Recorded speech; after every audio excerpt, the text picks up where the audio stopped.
Tonight, on Saturday Night at the Movies, after a massive thunderstorm, an eerie, unwavering fog descends upon a Maine community. Locals seek refuge in a grocery store from the monstrous creatures now roaming the countryside, killing everyone they encounter. It's Stephen King's The Mist, starting right now.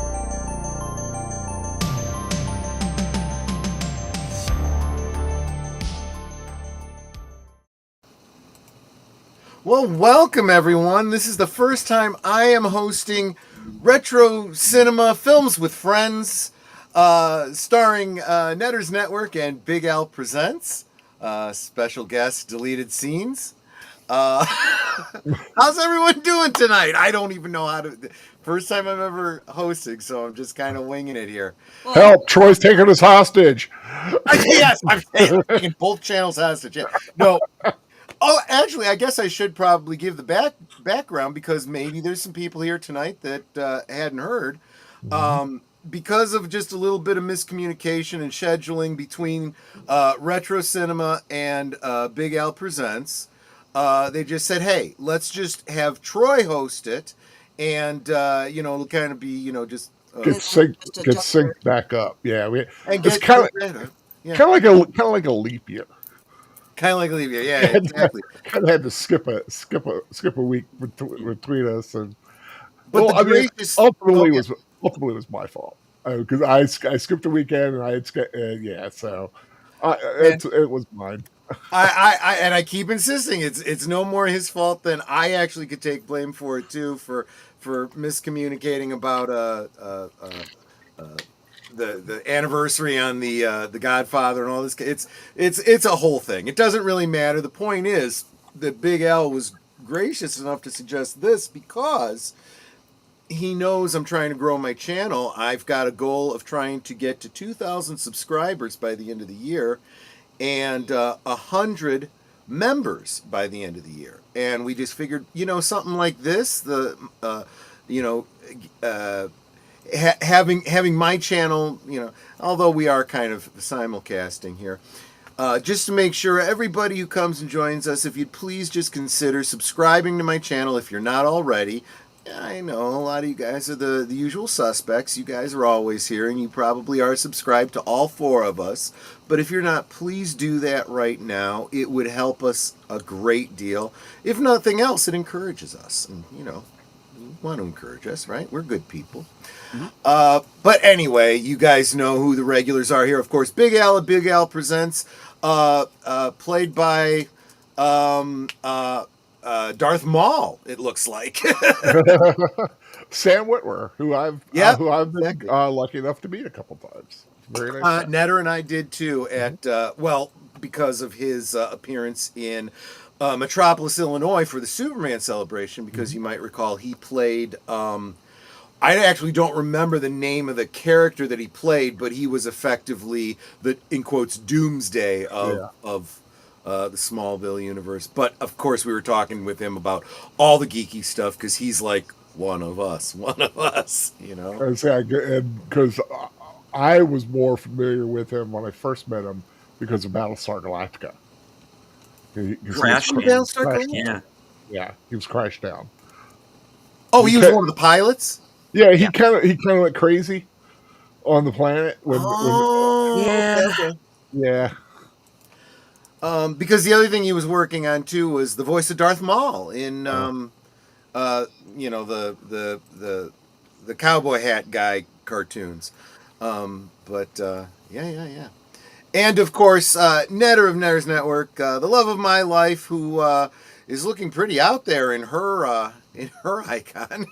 Yeah. Well, I figure it's the Mist, so I am portraying the Mist. Yeah, well, I'm mysterious and spooky. Yeah, mysterious and spooky. Yeah, this one does get a little into the Lovecraftian, I would almost say. You have not seen this movie, right? Actually, Big Al, you haven't seen it either. I have not seen it. I know. The trick. I know. Right? Yeah, I know it all. I know. Okay. Yeah, I know. But I've never experienced the overall tension story and the gripping, the riveting aspect of it. I'm kind of looking for. I've been wanting to, and I'm looking forward to it. And Deleted Scenes is a guest because this movie You'll probably want to share the story at the end because I'm sure it ties into the ending, but it's a very personal story for you. And as I was thinking about it, I'm like, yeah, I bet I know exactly what he's going to say. But your icon shows me not only are you keyed into the ending of this movie, but you're keyed into the beginning of this movie, especially this week. Did you want to talk about that real quick? Well, Thomas Jane's character in this film is basically an analog for Ushers. Yeah. You all know through his artwork. And we lost him this week. And it is rather ironic because they use his artwork in this film.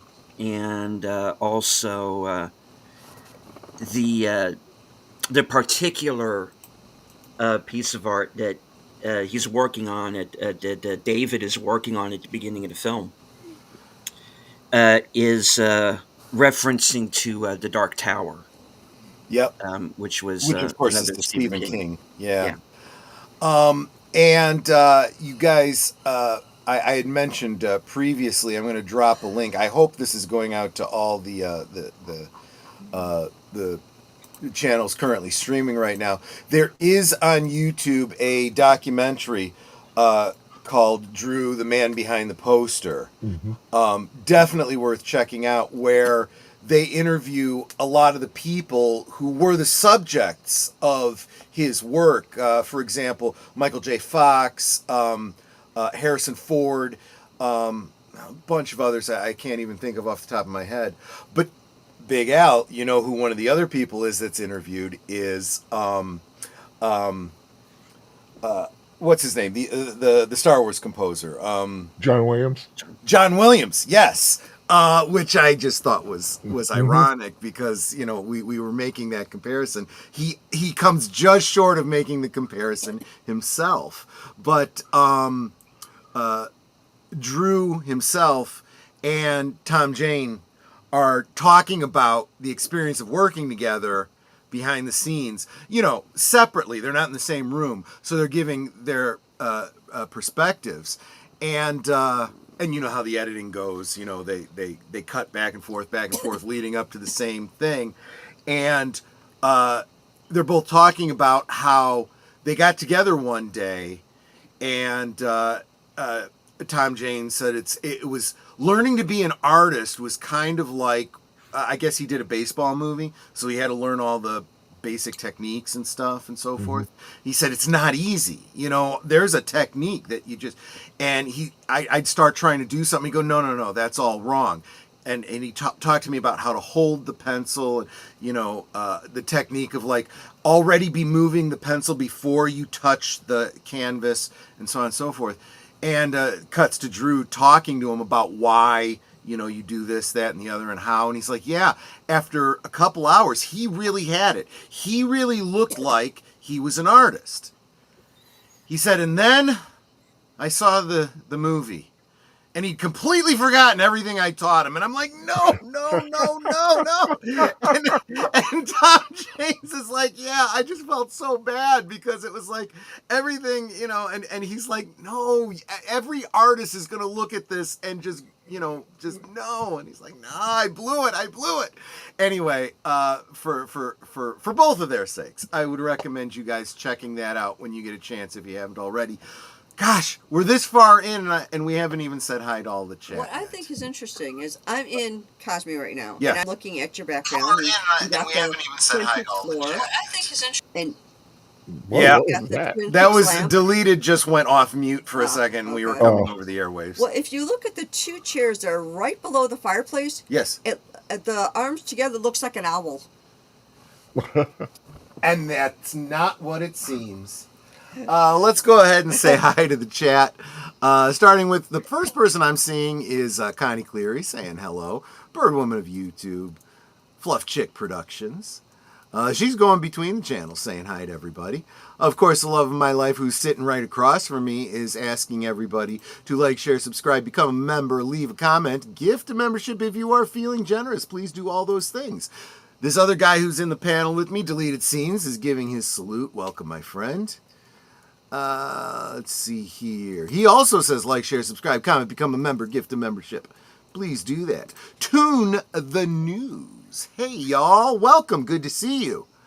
Sir Torin Clegane, good evening, everyone. Great to see ya. Slasher Fred, how are you doing? Says, I think that what makes Stephen King such a fantastic author is how he brings so many fears to life. Yeah, he really does look at things from the point of view of, this is something I'm afraid of. How do I convey that in a story? Logical Spark says, hey, how's it going? Well, we are so glad to see you.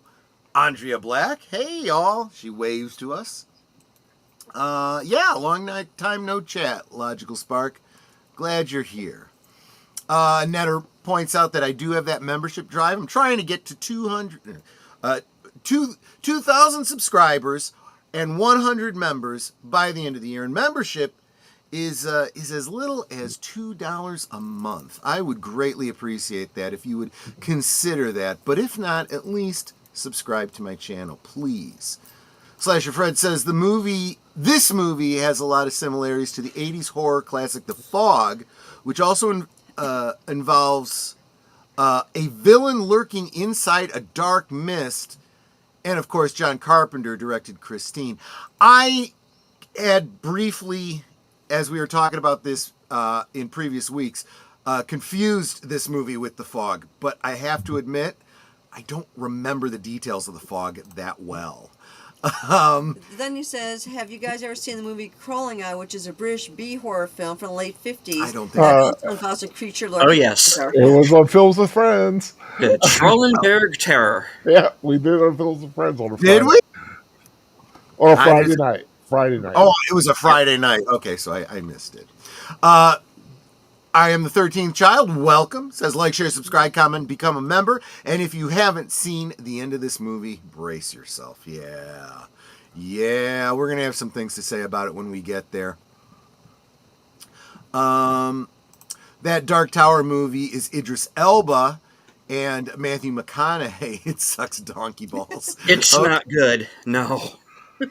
Welcome, Suzanne. Always good to see you. Thank you for being here. And I think that catches us up. Last one. Geekfly What Nate Knows. Hi, sweetie. Yep, that one just popped in. Thank you. There you go. All right. Well, Something I just noticed about when the film was released, it came out November 21st, 2007, but its first showing was at Show East on October 18th, 2007. Oh, interesting. What a coincidence. The anniversary of its Show East viewing. Okay. Let me open up the Cosme. Come on, Cosme. Come on, Cosme. You can do it. And let's see here. Select the media, the full screen at 720p. Here, why don't I move this out of the way? With the sound, share.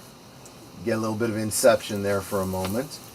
And so guys, make sure you click on that link up at the top of the, what is it called? The chat, so that you can watch along with us. Of course, you are certainly welcome to use your own copy of this, but it helps to keep us all synced up if you're using ours.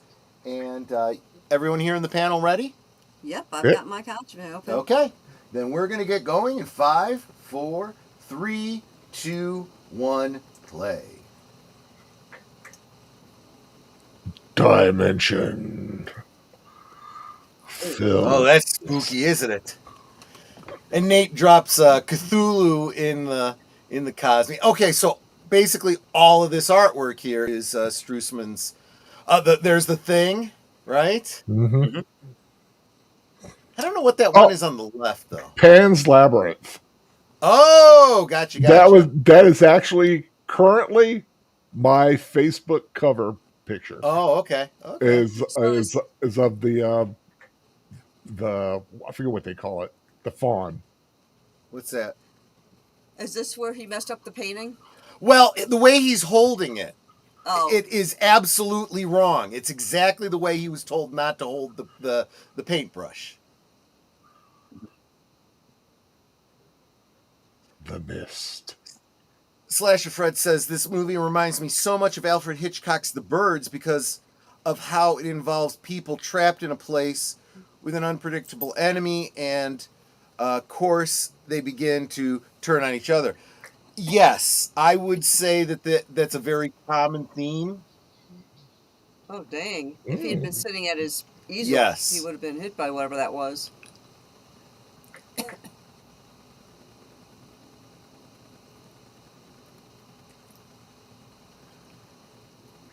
Yeah. That's pretty brutal. We had a tree do that to our house. The difference was it was a smaller tree with much smaller roots. And it landed on the corner of our house, so it didn't, like, break up a room.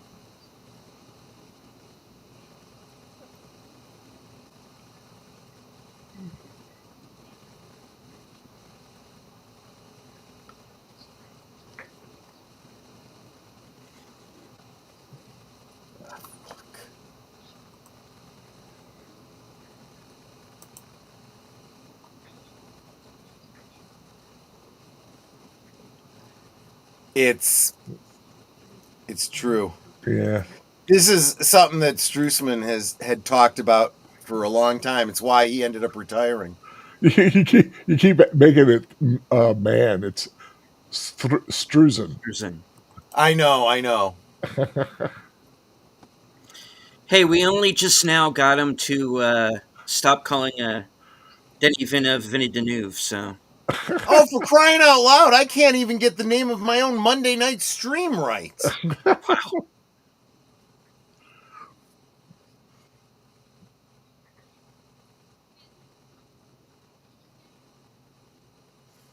It's like, go follow the kid. There's something important he wants to show you.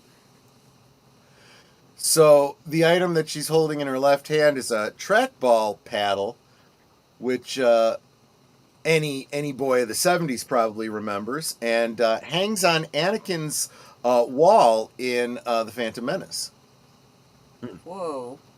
That smash. Yep. Yeah. Norton's tree. What's Norton's tree? Oh.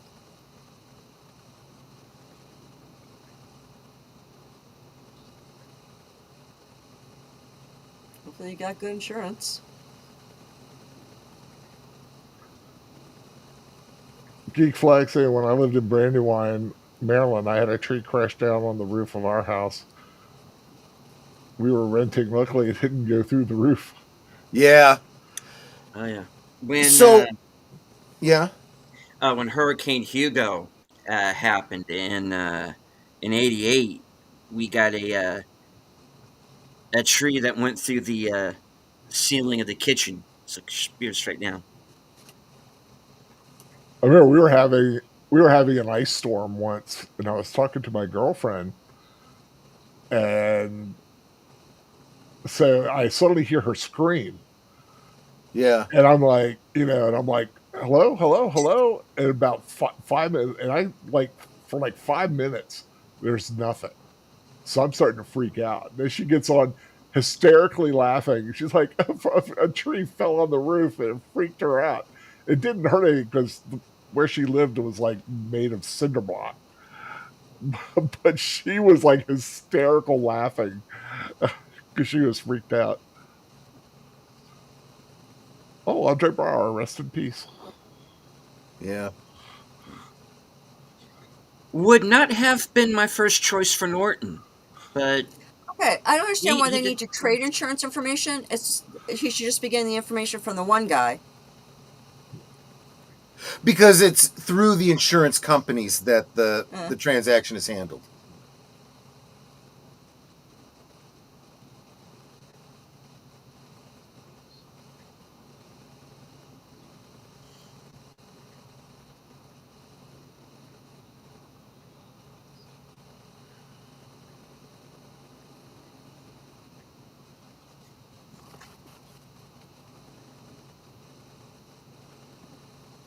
See, it's, Okay, now can you start up his chainsaw for him? Because he's having issues. Well, yeah.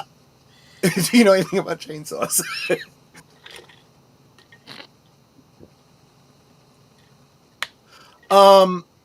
See, my first impression was he's fouled out the spark plug, and that's why he needs to let it dry out, or go in and open it up and dry it out. But welcome, PJ of Orville Nation. Oh, hey. Hashtag Together We Grow. Thank you for being here, my Hey, friend. PJ. Good to see you.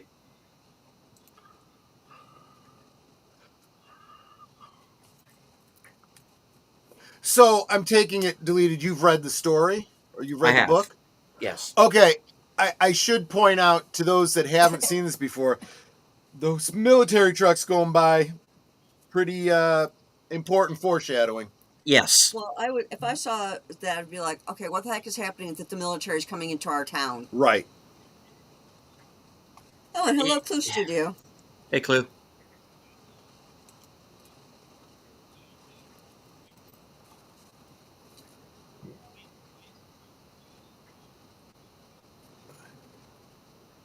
Yeah, see, now it's getting pretty, what the heck? Yeah.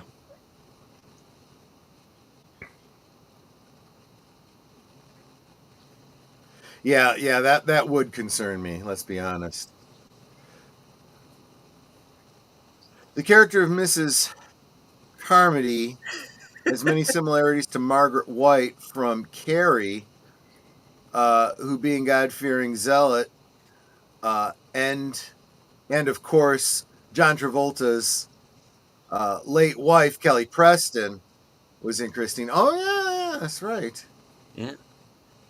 I don't want to ignore my chat. Angia Black, yes. The guy from Homicide: Life on the Street, correct. Andre Brower, may you rest in peace.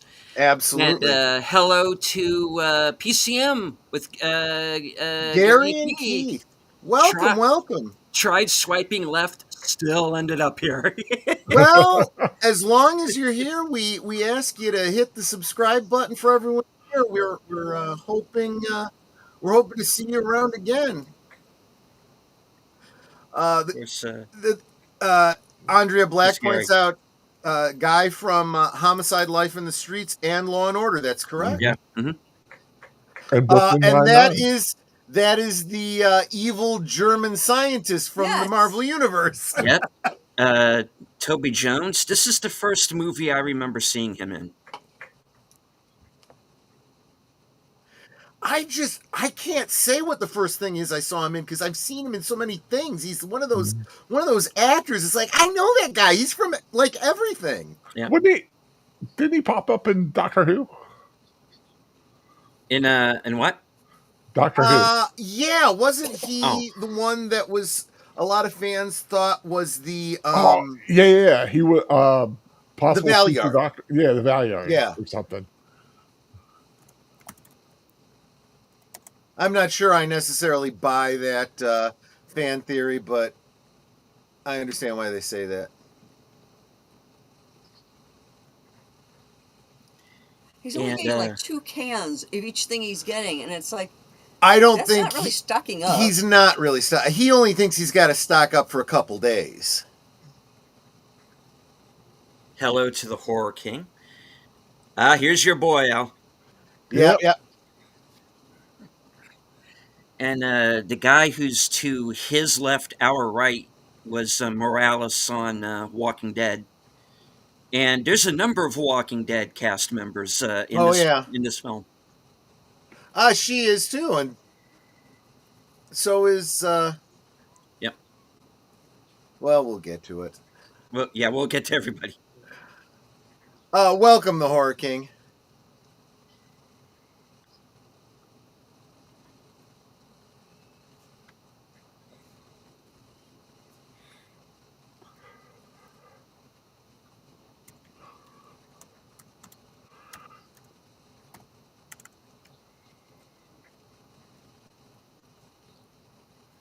And that's Brenda Lee Johnson's mama. Yeah. Yeah.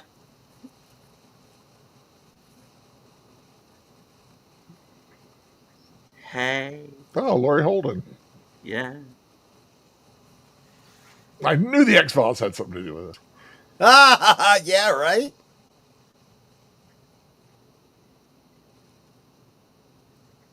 Yeah, that right there would be having me a little worried. Okay, I will be right back. Okay. I'm sure I'm not going to miss too much while I'm gone. If I do, you can. Everything is going to go to hell while you're gone. Yes. Yeah. Kind of literally. Well, it looks like it's doing that now. Frank Darabont Mm-hmm. had also worked on the third Elm Street movie and the 80s remake of The Blob. Of course, was the director of Shawshank Redemption and The Green Mile. That's Yeah. not good. I like to believe that most people still would be very concerned by hearing those sirens, Mhm. even though it's been a long time since there's been any real need.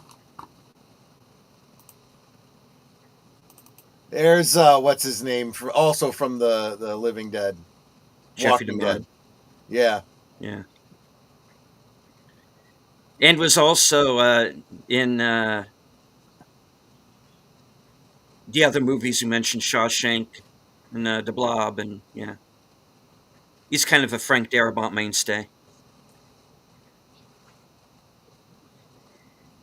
Well, you know they're in trouble. There's death standing right there with them. Right. Yeah.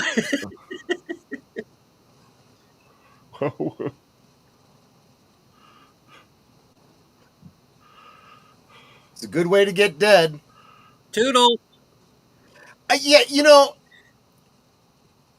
you see it in every horror movie, and you know that this would happen to real people too. Oh, of course. You know, Mhm. it's like because people are panicky and stupid.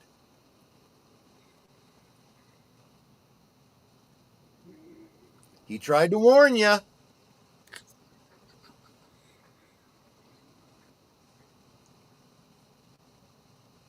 Ah, typical California morning. Good Yeah, morning. kind of.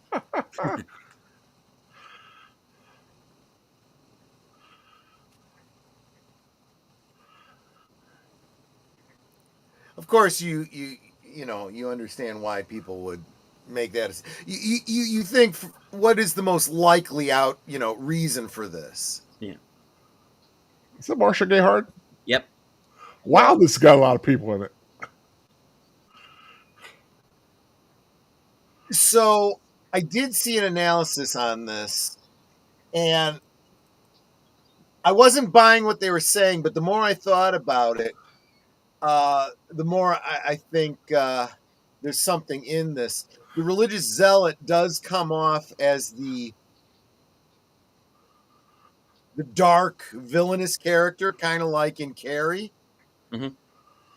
But everything she says, if you pay attention to it, actually does come true. Yes.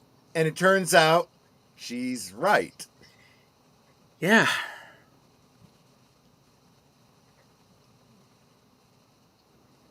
It's the kind of thing you don't realize until after the movie and you look back on it, maybe a second, a rewatch or whatever. Mm-hmm.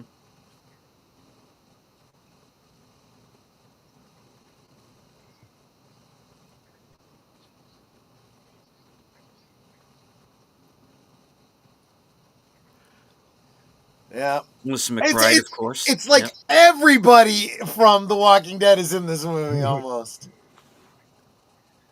Yeah, a lot of them are. Yeah. Some of them meet pretty much the same fates as they do in.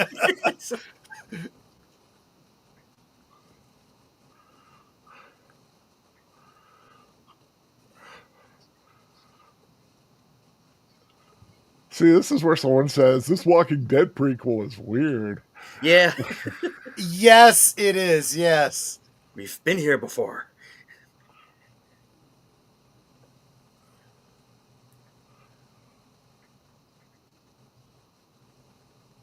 See, that's another one of those slice of life type elements that makes for a good story. It's like you've either been in her situation or you know someone who's been in her situation.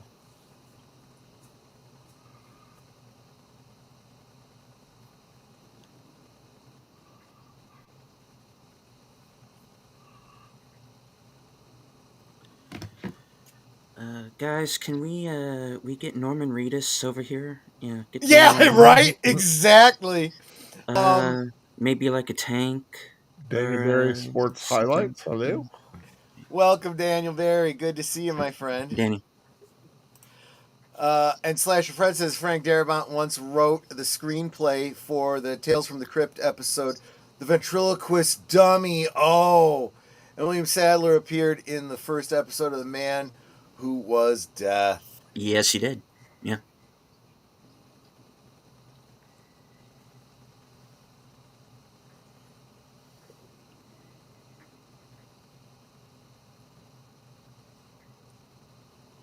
See, this is where you realize it's not the mist itself. Right.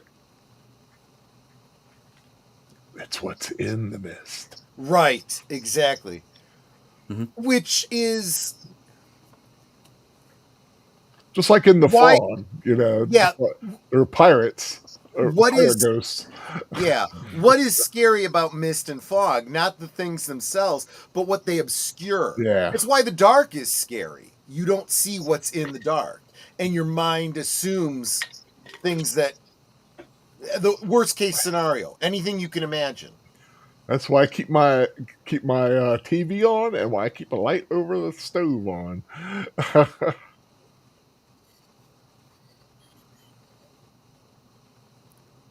And the kid's just in panic mode from here on, Yeah. Well, as he would be. Yeah. hunker down. Right. You got food. Man, that's a lot of sugar. But here's the other thing that I noticed at this scene.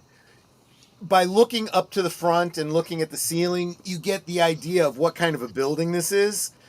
Mhm. This is not going to protect you if something big was really trying to get in, you know? It had. The supermarket does have very much a retro look to it of something Yeah. that certainly from Small the town. 70s, maybe even back to the Yeah. 50s, you know. Oh, well, Slasher Fred just spoiled Cujo for me. Some of the endings in Stephen King's novels were a lot darker than the movie versions, like the end of Cujo. Ted. I had forgotten about that, but that's true. Why? Because rabies causes dehydration. Mm-hmm. Well, here's one for you. I have never watched Cujo I haven't either. or read the book. Well, you know what? Although I know what happens, but You know what deleted scenes? maybe we need to do Maybe that one. Maybe There you sometime in go. November. There you go. That's how the we Friday go. night ones work. I'll tell you what, I've seen it. I know I read the book. I saw the movie years ago. I don't remember the details. And like I said, I had forgotten that detail right there. Mhm.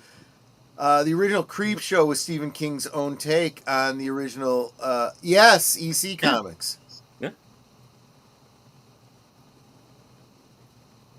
I like that Creepshow comic. Oh, yeah. Yeah, it's good. I've got that. Now, still. all that mess that we were seeing was because of the earthquake, right? I think I mean, it's so. not like Yes. anyone has started doing anything crazy yet. No, not yet. I mean, you do get the impression that everybody in there is still very much, this is our neighborhood, not, trying to do anything to hurt anybody or whatever. At least not yet.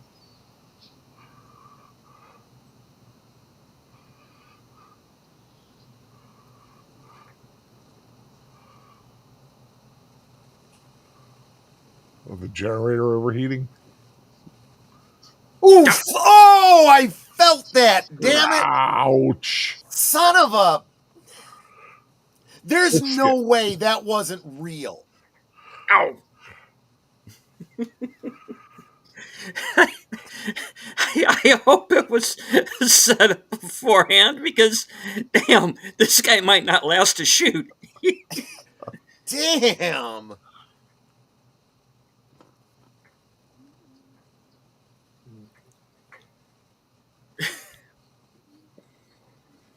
I think that's what Nate. Nate says, I have a theory about this movie that the military is the reason for the. I think that's strongly implied if it's not indirectly stated somewhere.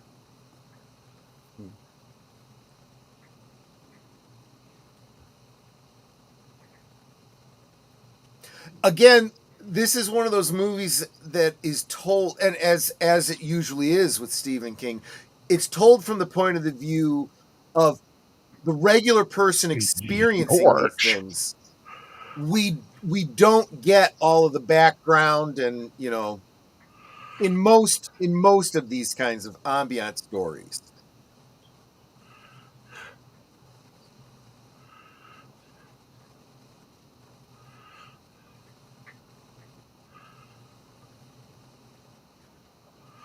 Yeah, the problem with the generator is when it starts backing up, everyone in there could die from carbon monoxide poisoning. That's why he had to turn it off. Welcome, Edrich Lord Haster. What a great movie for you to stumble into. Good to see you, man. We are watching The Mist. The link to Cosme is pinned to the top if you want to watch along with us. We are about, half hour into it. I think the U.S. military was pulling a Third Reich, trying to call up demons and make them obey. I don't think it's quite that supernatural. I wouldn't go that far, no. And when has that ever worked? Except for that one time at my birthday party. Well, I'll have to tell you about. I was telling you guys about a sci-fi story behind the scenes. I got to tell you about a supernatural story that was also equally humorous and cute, and it's about a little girl who summons up a demon. Mm-hmm. But it's one of your favorite. I would imagine, since your handle is Eldritch Lord Haster, I would imagine it would be very Lovecraftian. And that's what I was getting to. This whole idea of not necessarily demons, but extra-dimensional creatures, like. The military has opened kind of Stranger Things. Stranger Things is could actually be taking place in the same universe as this story. Mm-hmm.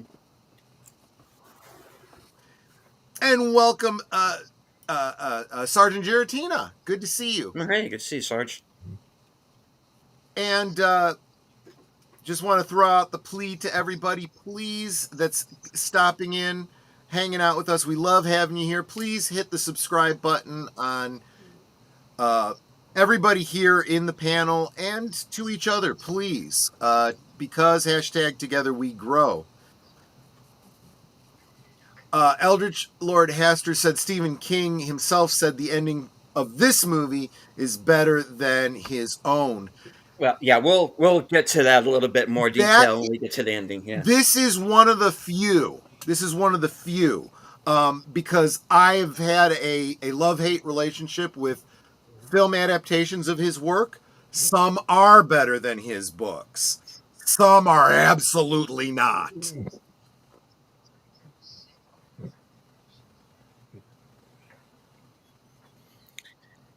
William Sadler always knows how to calm down a situation. Yeah, exactly.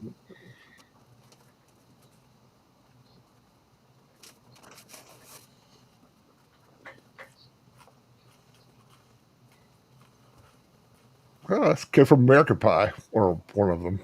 Yep. Sherman from American Pie. Sure, that's the Shermanator. That's right. Yeah.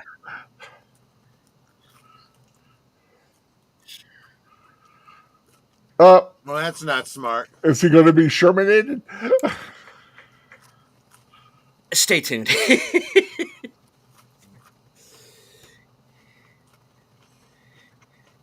You know what? He kind of reminds me of Benedict Cumberbatch. He does. So yeah, young American Cumberbatch, exactly.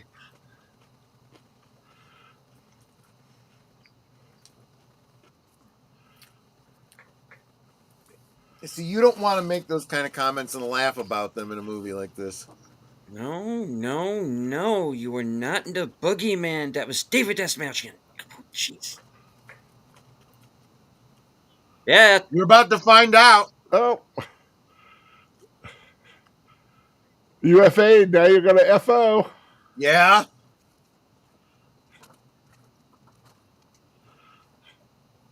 It's not so funny now, is it?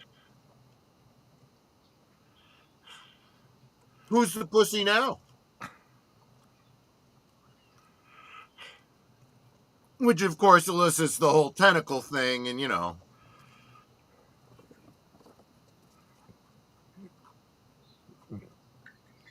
Ooh, it's got. Oh, yeah. Oh, ouchie, ouchie, ouchie. I've seen enough anime to know where this is going, Sir Torrance said.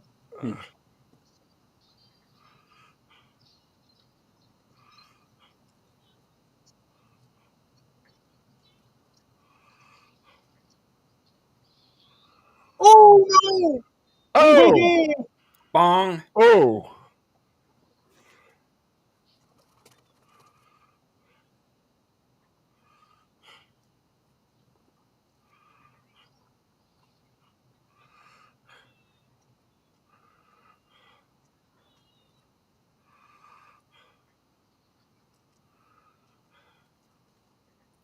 Oh, it's a nose.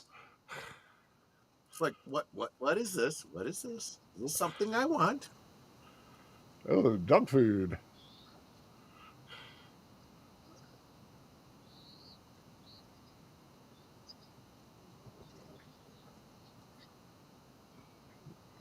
Ooh. Oh,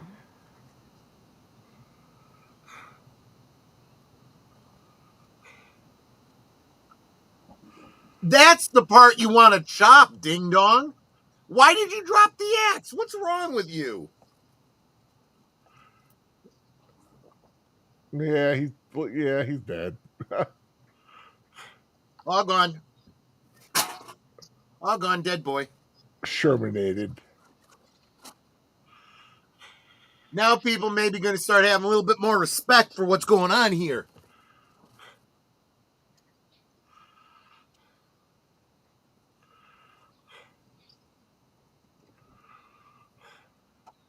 Yeah, it's about time somebody did that. Oh, got a little piece left. Yep. Hey, military, you want to examine a piece of one of these?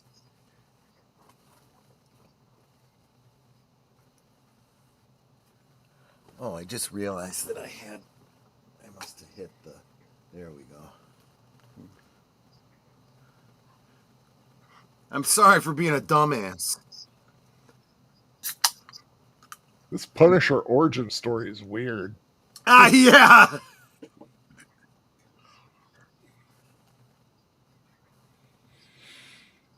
Damn.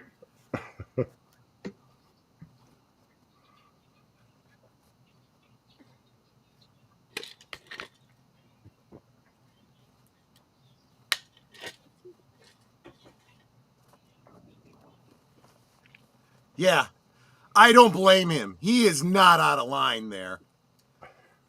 He's probably more restrained than I would have been.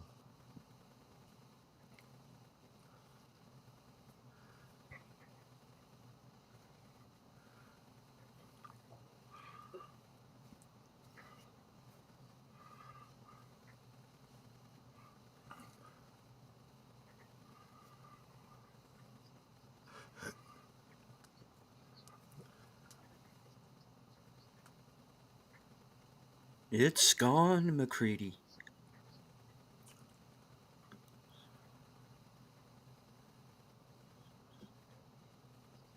See, I would have just said, shut up, dumbass.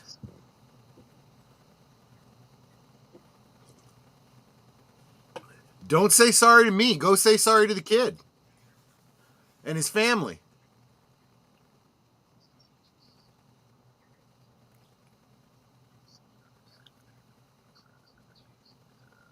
Right.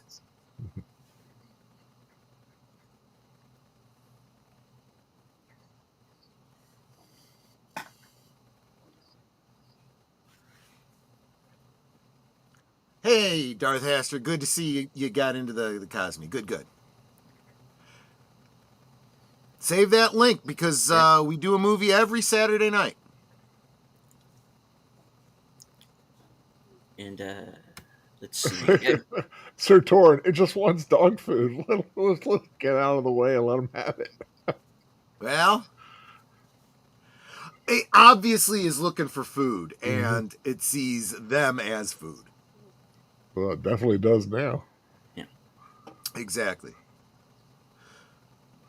But since it got part of itself cut off, it also knows that this food bites back. I'm not sure I believe it, and I was here.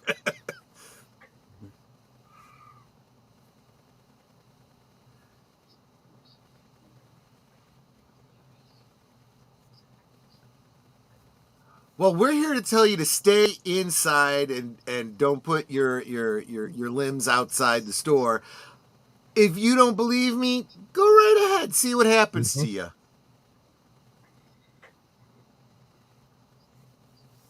Oh, hello, lady. Yeah.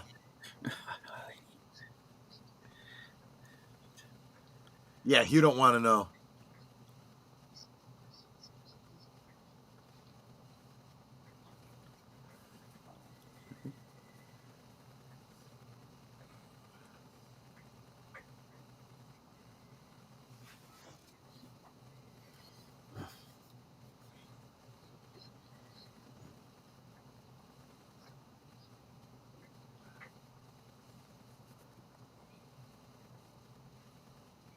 Yeah, I would be drinking a Budweiser too right about then. And I'm not a beer drinker.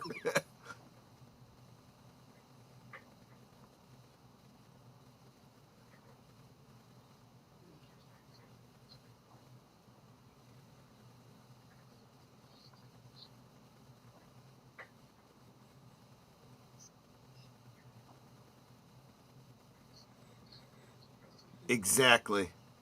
That's, yeah.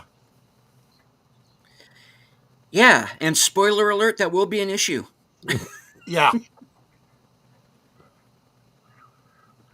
But again, I mean, spoiler for something that doesn't happen in this movie. It's not like it starts ripping through the walls and the roof or anything. No, Is not that right away, no. Is that a big giant wheel of cheese? I know, I love how that's what you focus on. A guy just got his leg ripped open and out hey, look, a big wheel of cheese. You know, hey, there's no boobies yet. There's no monster, but there's a big wheel of cheese there, and I'm kind of interested in it. I don't blame you. I'm not actually saying that. It's just okay. But what I was going to say is literally a human being that wanted to get into that place could tear through the sheet metal of the walls. You know, it's not the most fortified of places, is what I was basically getting at. Yeah. But a human being is familiar with this, with the dynamics of this world. These creatures may not be. Oh, no, absolutely true. Absolutely true. So Netter just got back. They have just discovered that there is, I think you knew from the promos, there's creatures out there in the mist, and someone just got pulled out of a door. So like Tremors. Kinda, yeah. In fact, the tentacles and everything were very similar to Tremors in that regard, yeah. But now we get into the panicky stupidity of people. Yeah.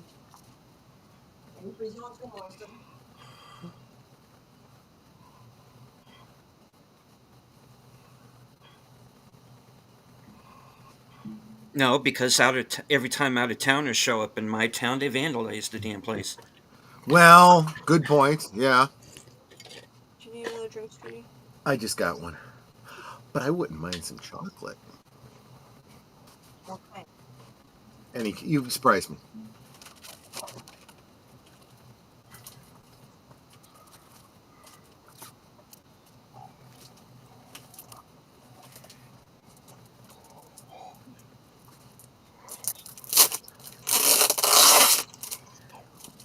Sorry, I'm opening something that's taped shut and I didn't realize it was taped.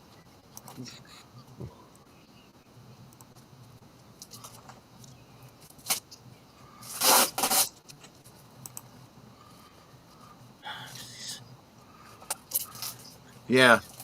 Well, just chill out. Yeah.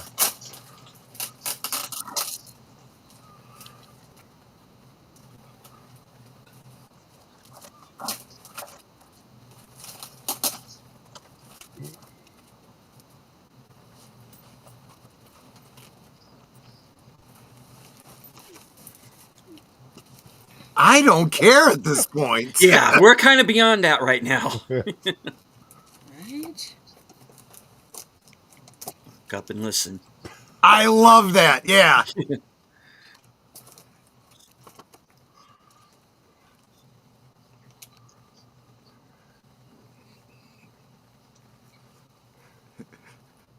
Go with the pretty blonde lady.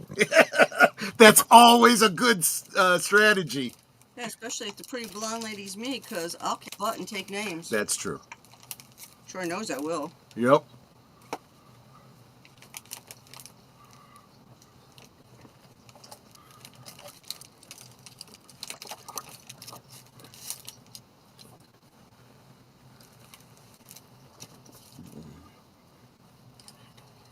I'm counting. Oh.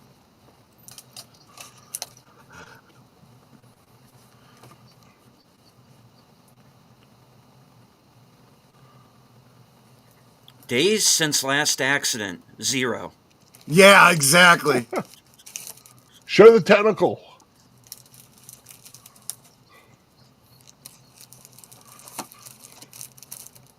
We're talking real anime crap here, guys.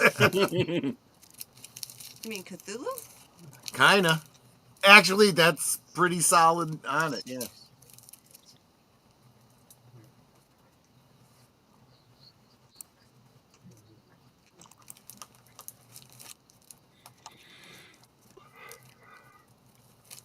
And we're going to keep the beaches open. Yeah.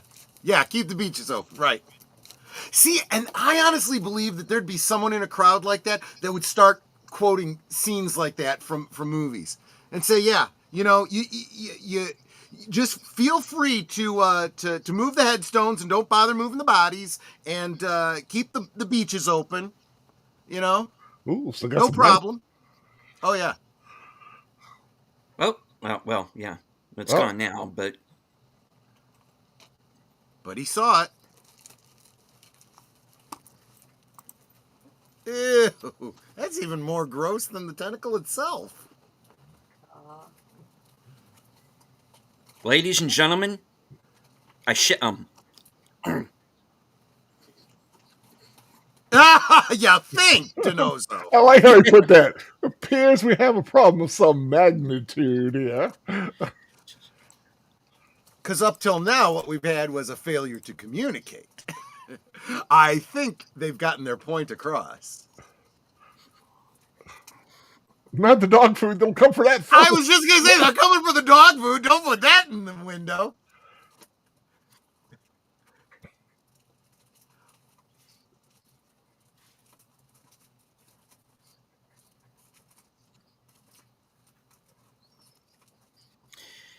Now, in the infinite wisdom, there was a television series version of this.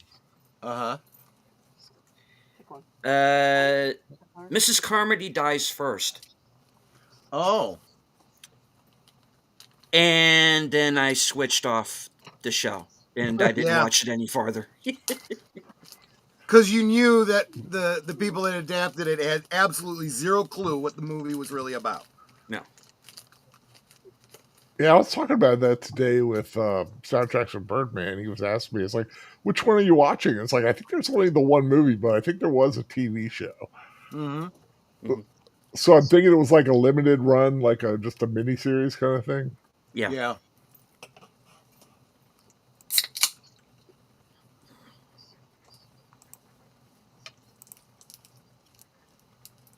Yeah. Oh, dang it.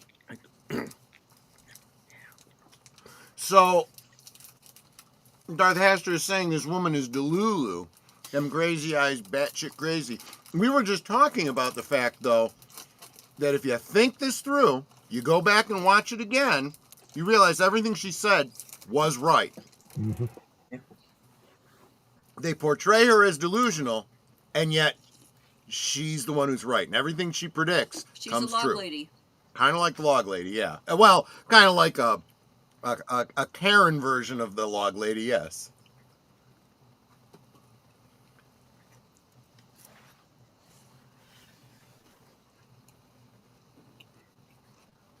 I like that one. Toby Nixon says, "You're the kind of girl that a guy should show off for show and tell. A psychology class, crazy bitch." The television version of this was a mess. God awful. Nope. It wasn't a miniseries. It was just a series, but it was so bad. It was actually canceled before the show. They showed the last episode. Oh, I don't doubt it.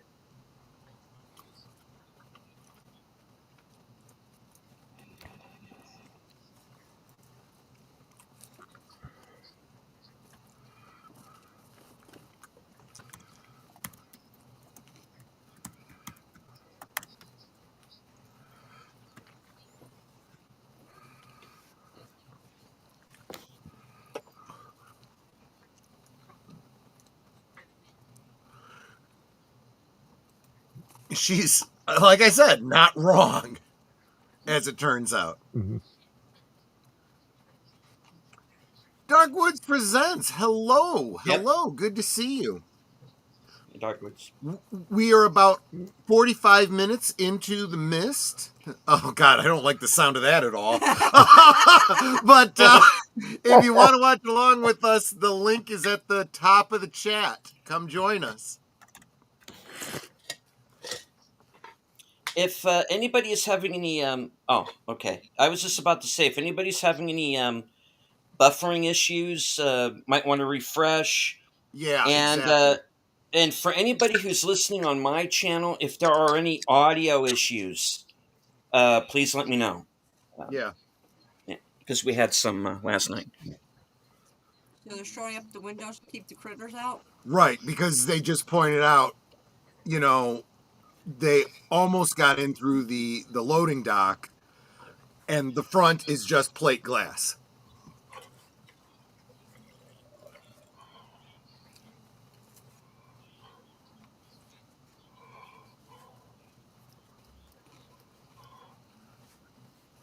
For a second, I thought that one guy was Steve Martin.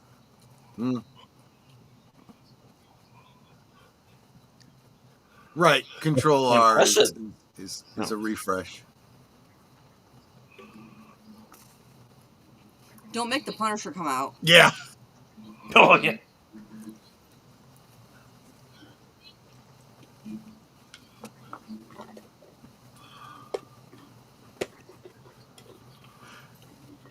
This is kind of what I was saying, right? Yeah, you don't believe it? Leave. Yeah.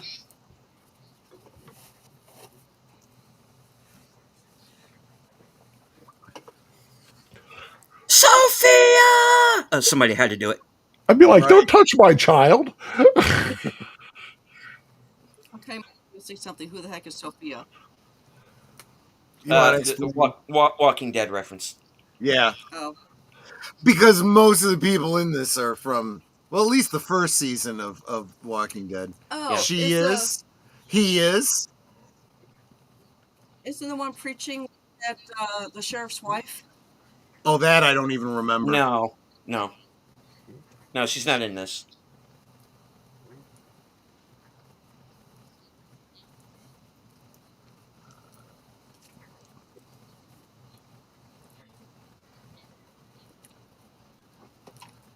I figure the blonde chick knows how to deal with zombies, so no problem.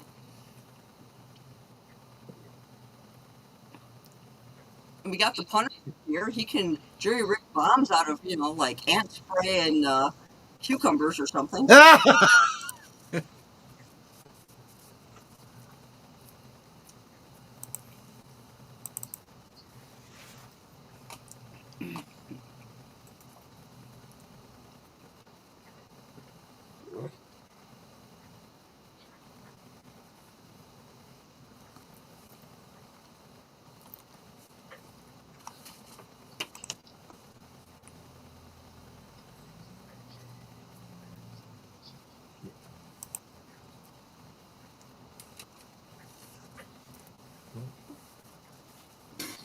Excuse me.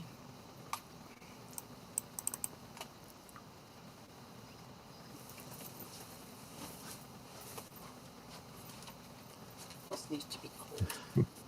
They cast Marcia Gray Harden as the religious zealot. She's probably the most ungodly actress in that cast. Oh yeah, I would think probably yeah. She's a bit of a wackadoodle in real life, from Yeah, what I've heard. which is why she's well cast.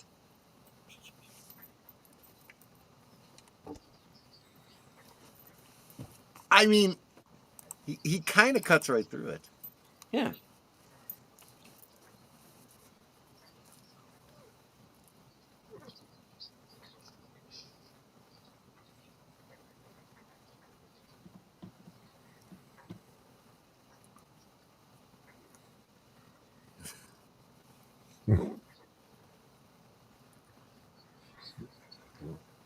See, and he is probably the most generous of all of them, you know? Always looking for to be the nice guy, to be compassionate, you know?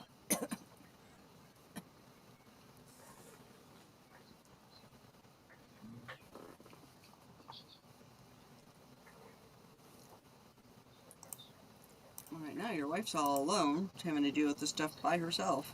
Yeah. Yeah, it does. It makes you wonder how pervasive the mist is.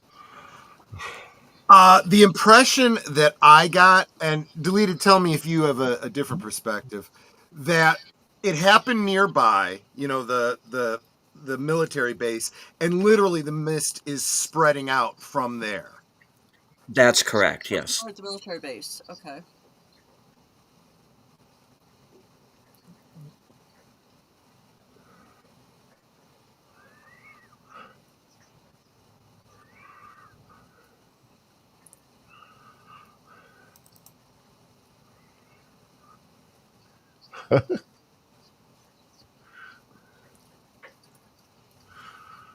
You might want to pay attention to how many bullets are used. Yeah, because that will be important.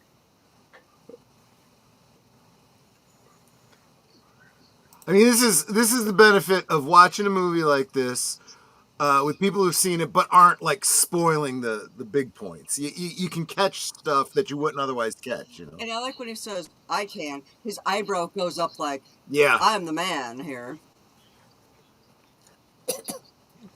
Mr. Mackey, okay. Okay.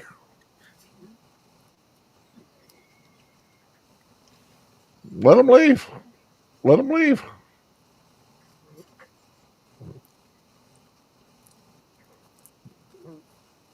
Yes, no. Next question. Is mommy okay? No, your mommy got eaten. I'm expecting him to get et next.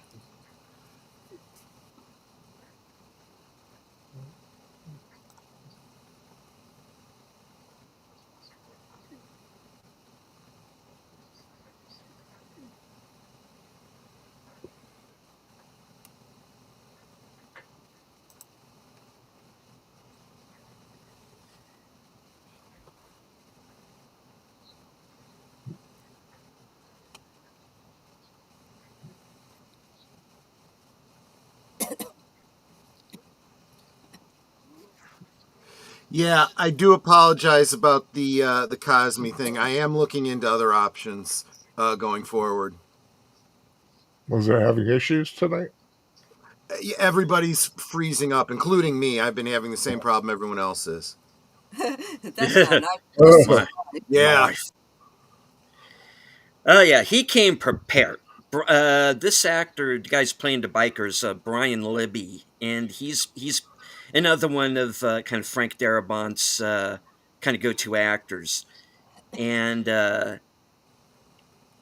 if you ever remember the movie Silent Rage with Chuck Norris, where it's basically Chuck Norris fighting Michael Myers, he's the Michael Myers guy in that movie. Yeah. So she just told him you'll die out there. Yeah. I don't think you should be too surprised that he's going to die out there. Spoilers.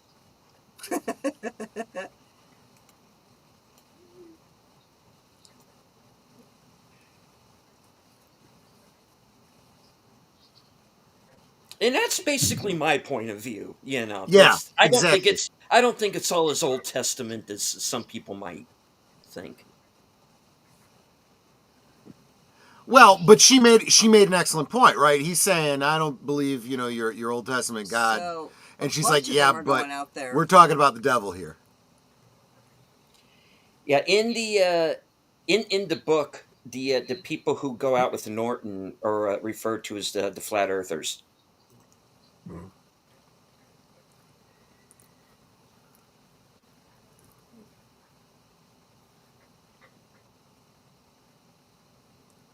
Okay, but it looked like a bunch of people went out with the biker.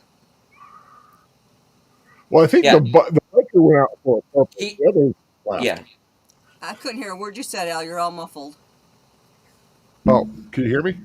Yeah. Can now. Huh? We can now, yeah. Oh, I was saying that the biker went out for a purpose. The others just left. Yeah. Yeah. Oh,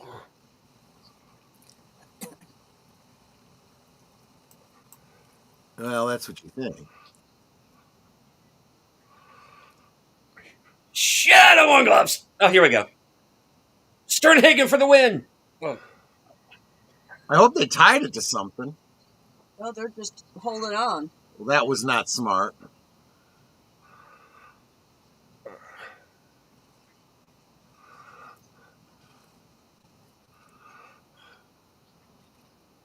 Brace your feet against the door jamb.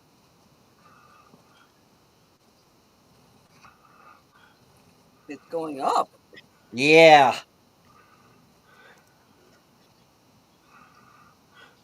Yeah, that tells you something. In other words, it's not like you got in a car and drove away, unless the car can fly. Well, the other thing is, I'd be like, run to the aisle with gloves and get us some gloves to be able to hold on to this better.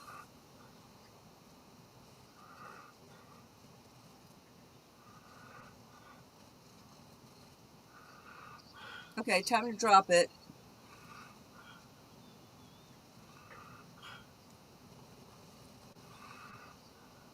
Oh, he's busy. oh, Yep.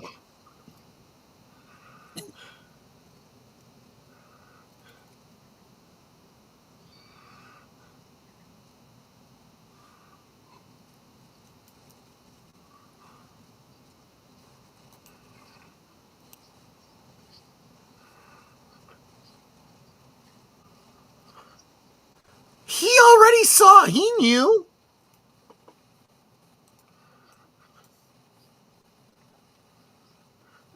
You could say he's half the man he used to be. That's true. But I'm pumped.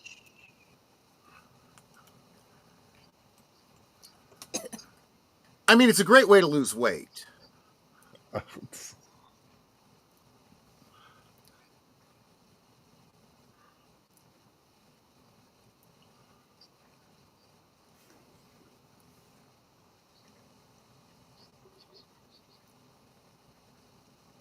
Okay, so if the biker's dead, does that mean that the black guy's dead too? Yeah. Anyone who went out is they're all dead. gone. Yeah. Yeah.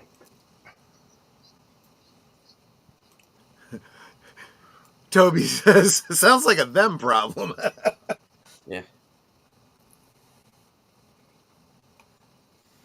Alexa DeValo, so you might remember from Chronicles of Riddick. Mm-hmm.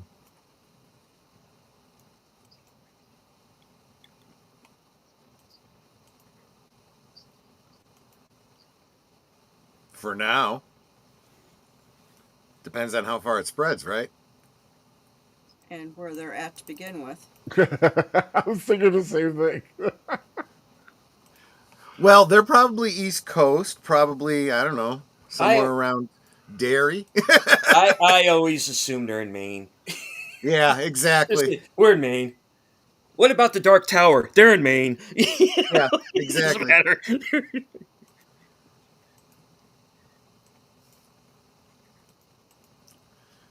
I am tempted to watch the Dairy show. Oh, yeah.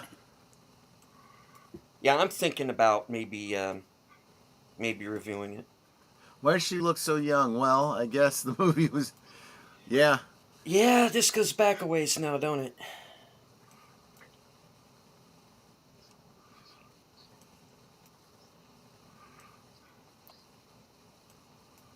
Was Galactica even on yet, Al, or was that around the same time? Or I'm trying to remember. Uh, Galactica was 2004. Okay, all right. So this, I mean, yeah, his scenes were, I think, early, like the first season. Okay.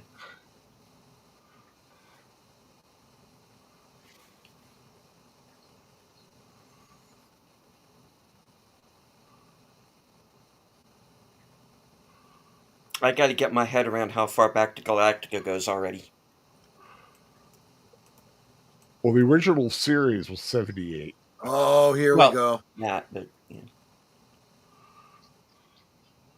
Oh!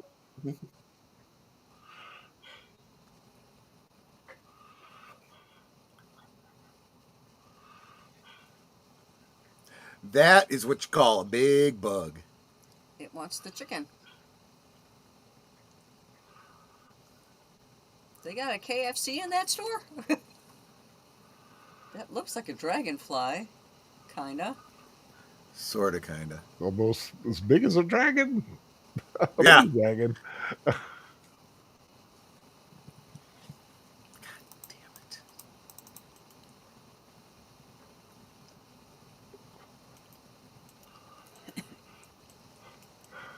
So it's not just like a creature of the same type. There's several. No, there's all No. different kinds of creatures. And an entire ecosystem, basically. Yikes. Exactly. Well, and look at Netter's icon. That's one that comes up towards the end of the movie. Yeah.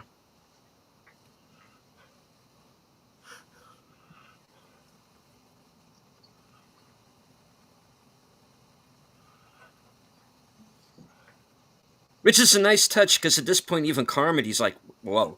Okay. Yeah. Yeah, all right. This I wasn't counting on. It's like, do you believe now?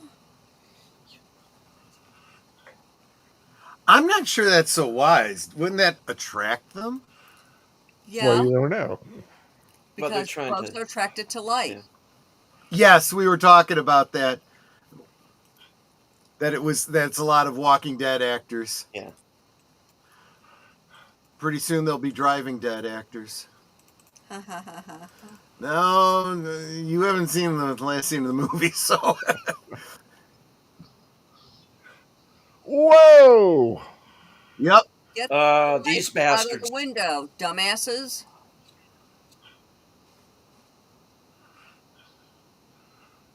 Oh, these are like the ones that eat those things.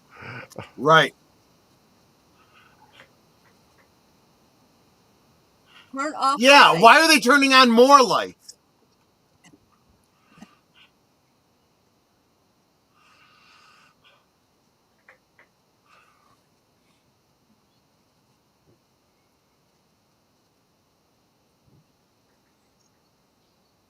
Turn off the light. Why are you turning lights on, dumbasses?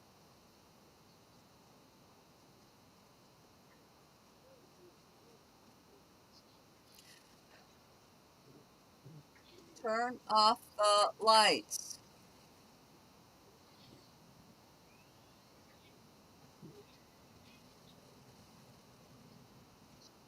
Oof. There you go. It was bound to happen.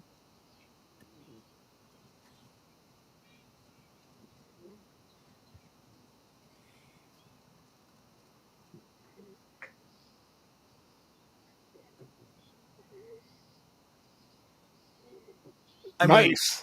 oh, yikes. That would be me.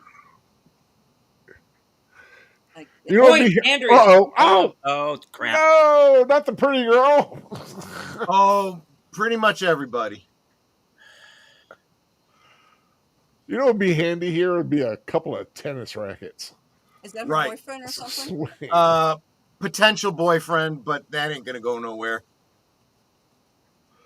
Has anyone seen the Lone Budget horror movie Raiders of the Lost Shark? If you have, what did you think of it?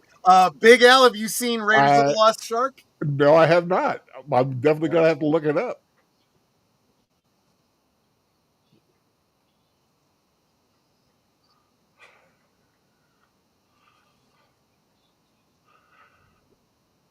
You better lighters. Yeah, obviously your lighters suck. Oh, they just want some ice cream.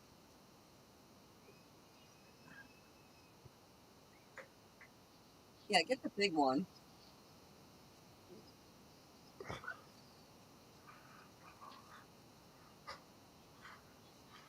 Oh, Well, leave 'em God. on You now. people are so friggin' stupid. And he's dead. Ew, Oh. that's attractive.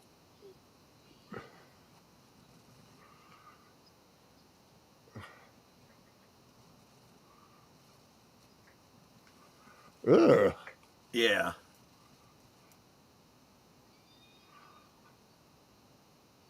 Oh, jeez. Dumbass. Oh, wonderful. Exactly.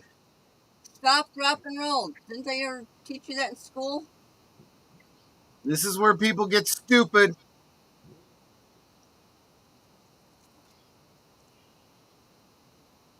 Boy Scout juice. That's the way.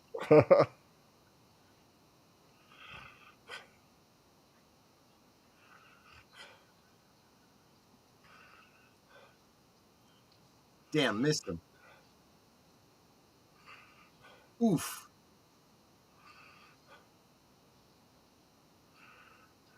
I'd have the older woman take the kid into the office or something where he's a little bit safer.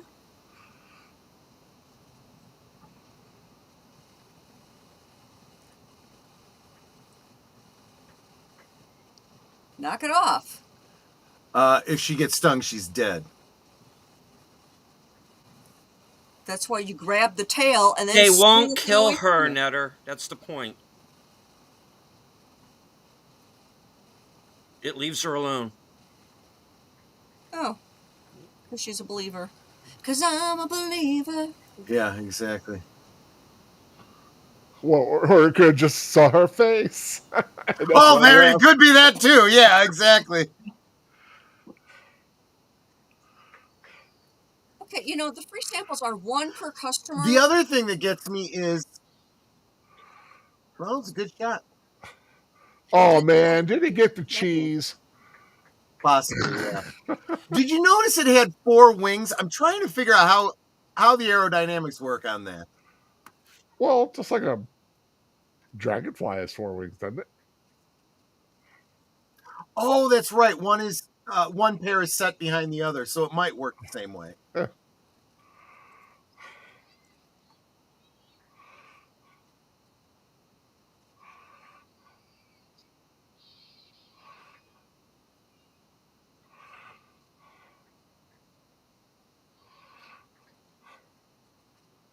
Yeah, he couldn't shoot while the kid was in line of sight. 11. Are you counting backwards? Yep. What are you counting? The number of shots. Bullets. Oh.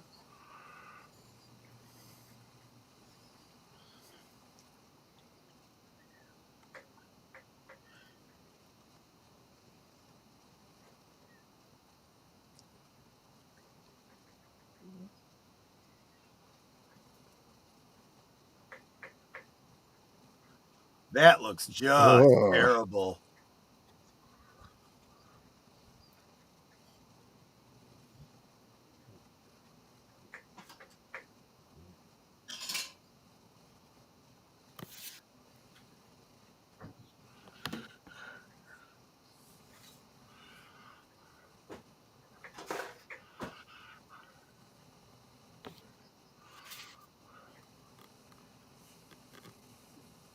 Well, one guy was on fire. Other ones went out into the fog. So yeah, quite a few were dead, killed. Well, I would like to stay longer, but I'm really tired since I've only had 4 hours of sleep last night. Yeah, Yeah. I totally understand, Horror King. Yeah, someone's having leftovers. And if I remember correct, Horror King, you're several hours ahead of us. So yeah, True. please go get some Yeah. rest. Take Thanks care, for being buddy. Have a good night. Oh, for those of you who didn't know, the audiobook for The Mist is on YouTube for free. Oh, Cool. okay, cool. Is that the full cast version or just a straight up reading?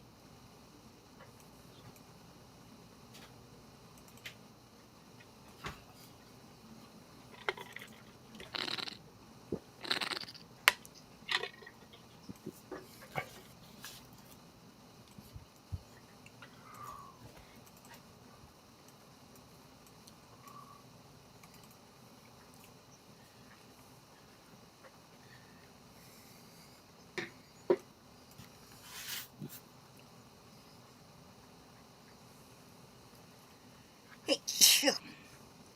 Bless you. Thank you.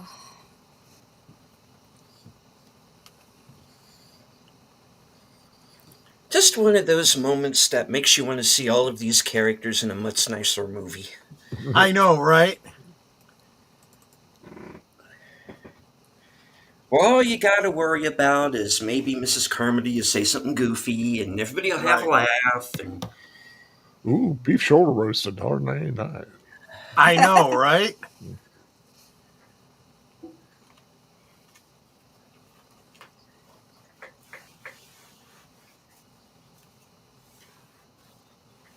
I'm a drumstick, and you? Yeah.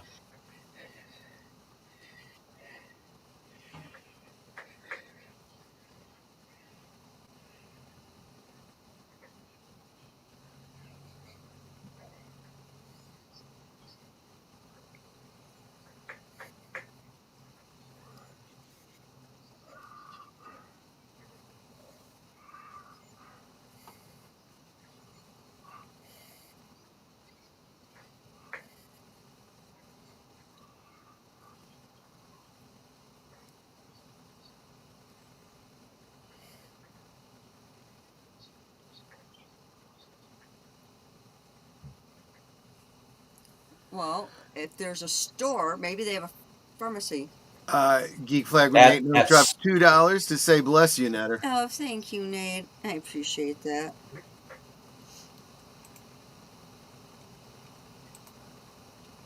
If you're going to do that every time I sneeze, you're going to go broke. I know, right?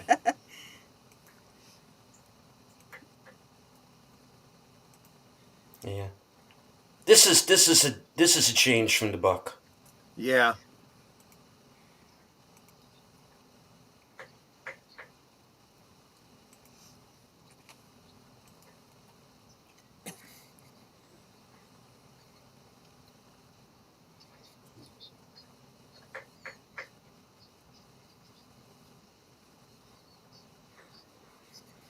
So no pharmacy on the president.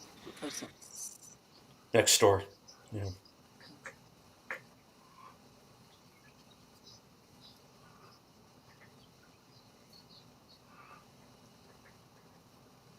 Yeah.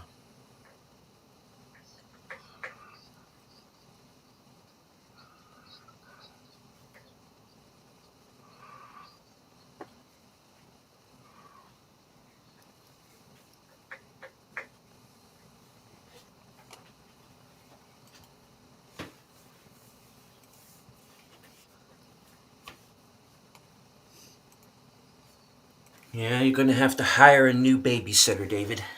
Yeah. Oh, did the old woman die? Yeah.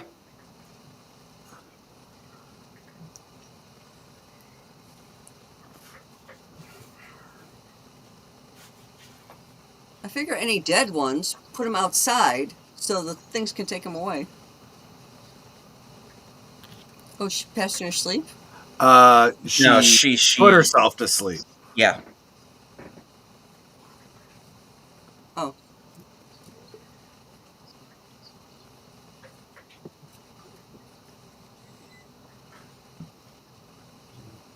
break through the wall?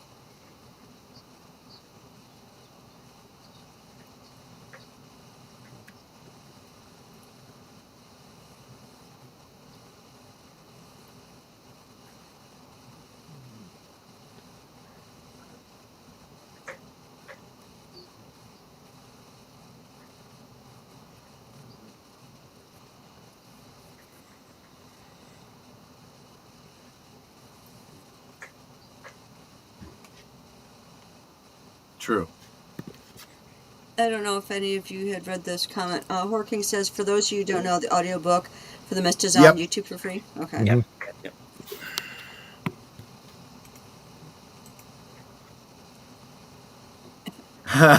Man, I don't want to sound callous, but we are getting really good at stacking bodies. Yeah, exactly. Yeah. Look, I have no problem saying it. It's terrible, but when someone's dead, they are now gone, and that body is now an asset potentially in a survival situation. Oh, like in the 300, we made a wall of the bodies. You make a wall of the bodies, or in a different story, it could be making a raft out of bodies.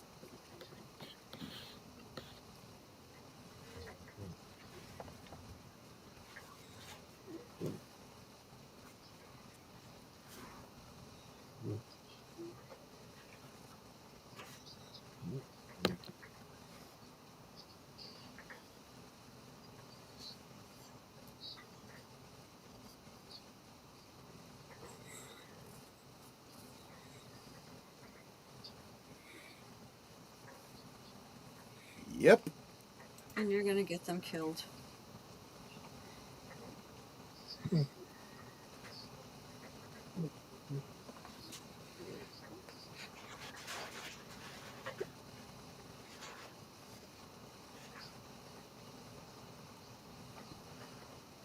The irony there is that both are meant to be a tool to avoid killing each other.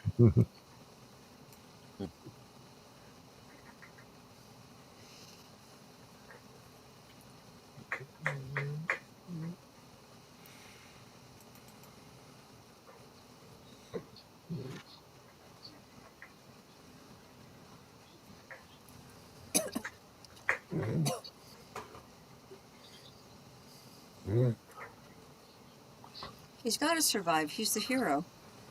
I'll tell you, this kid's a good actor. Yeah, he is. He is.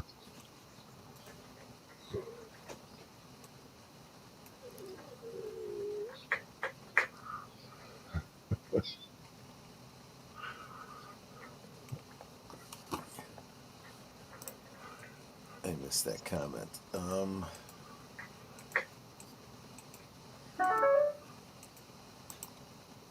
Full disclosure, if we go down in a plane crash over a mountain, if you die, I will make jerky out of you so I can make it down the mountain. I don't think you'll mind. Yeah, that's true.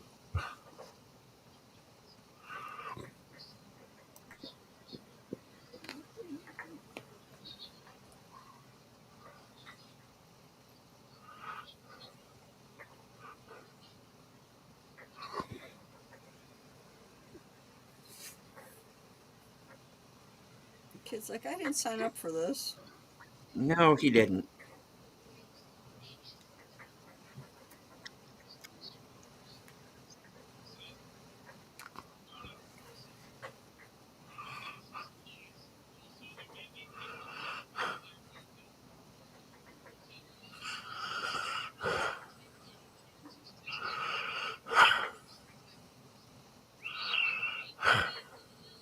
Why is Lindsay Lohan standing behind him?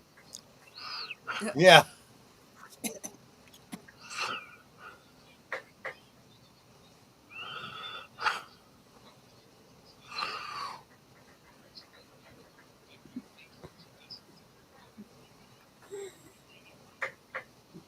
Ooh, I like his little makeshift spear. Yeah.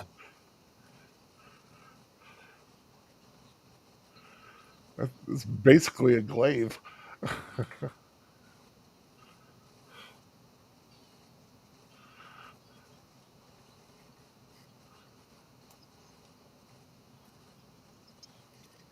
She's, again, actually right. What'd she throw at her? You got a point there. Oh, can of peas. Jeez.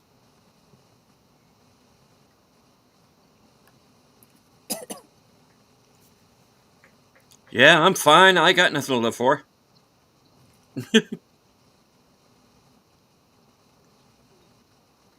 Oh, you're gonna throw that shit at me now? Oh, thanks. I think the military boy there was also in Harry Potter. Don't. No. I don't think so. No. I think you're thinking of Robert Pattinson. Oh, I hope not.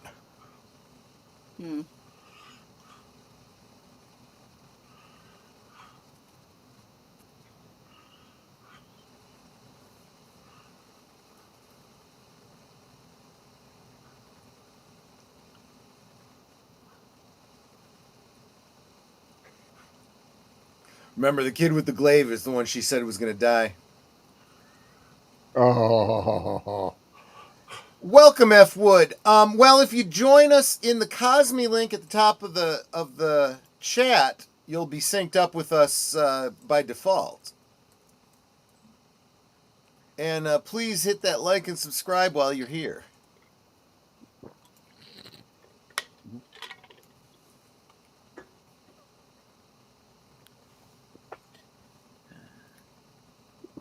I also do want to remind everybody this movie is, of course, available on physical media.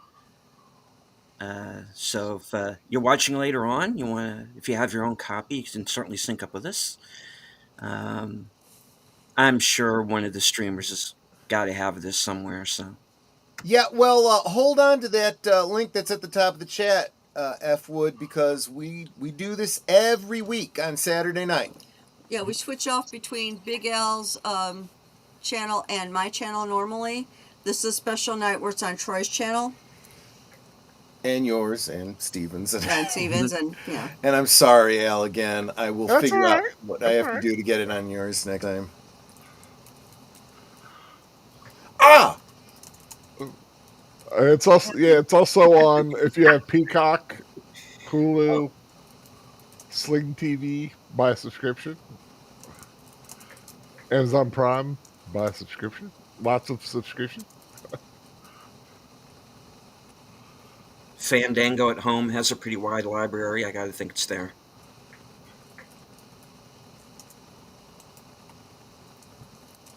That's one feature I do like. When you look something up and it says where to watch, you just click that. Yeah. It tells you everything. Super appreciate that, F. Wood.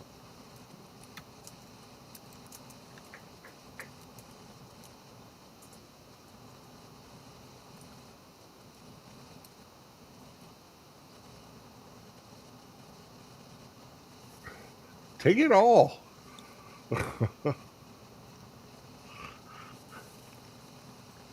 And anything for burns. Yeah, but here's the problem. This is where you realize this place hasn't been shorn up like the other one was.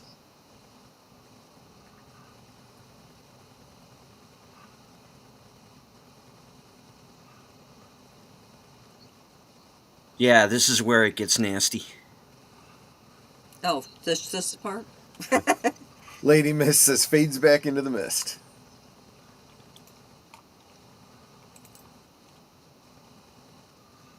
Yep. Oh, it's a big old nest. Well, when you saw all the stuff that was covered in webbing, it's like, what did you expect, you know? Yeah.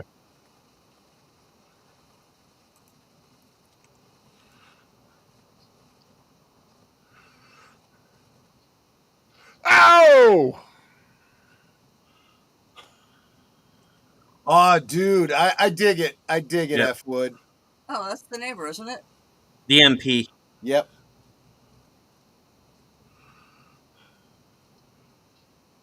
Oh, okay. Oh yeah, the MP.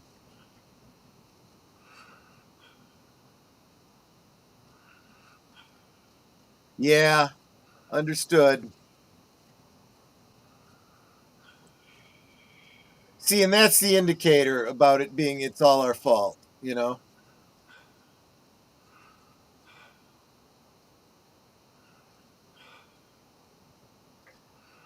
Yeah, Oh, the eggs are oh, hatching. oh, oh. Oh, that's nasty. Yes, it is. Time to get out.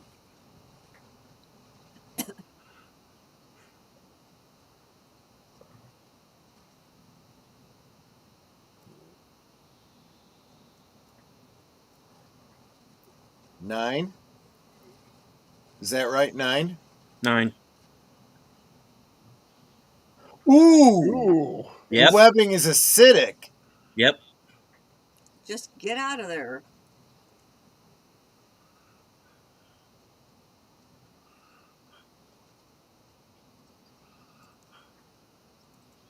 Really appreciate that, F Wood. Super appreciate you.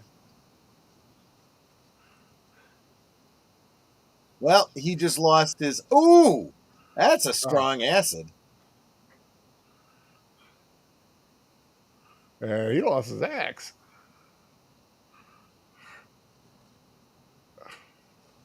I lost my bow. Oh, sorry, wrong movie.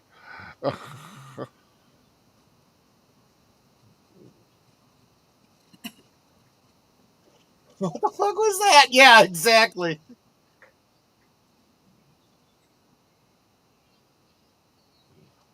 Oh, Oh! that's just horrifying. Oh, that is nightmare Time to fuel, leave. man. Time to leave. Oh, he's dead.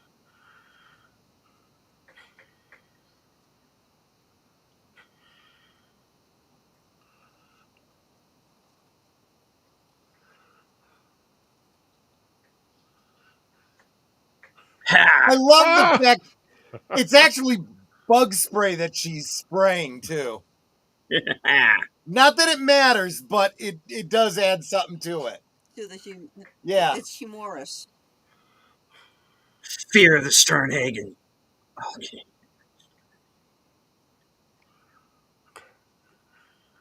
But she always plays like these kind of feisty characters like this. Yeah, yeah, yeah. Oh, piddle. Reload.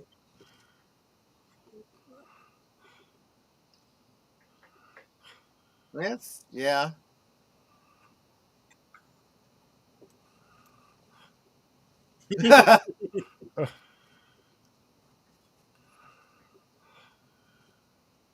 Can't do anything for him, yeah. Yeah.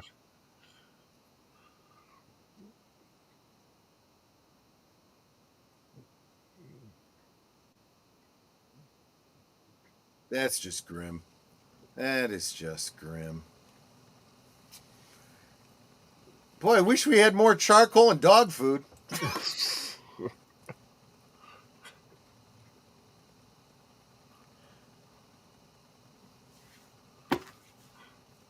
And Mr. Tatum will be by to discuss the M&M situation with you. Well, yeah.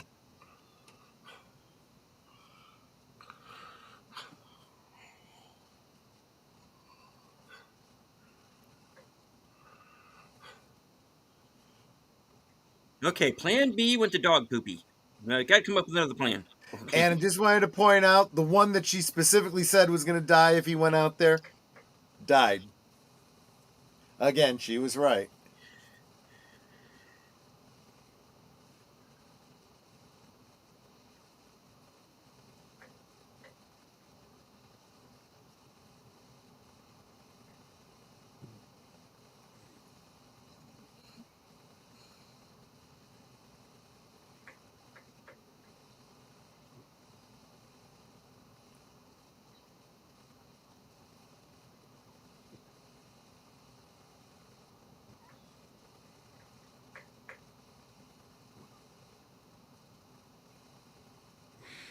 He was out for a whole day and nobody went crazy and died. better part of the day.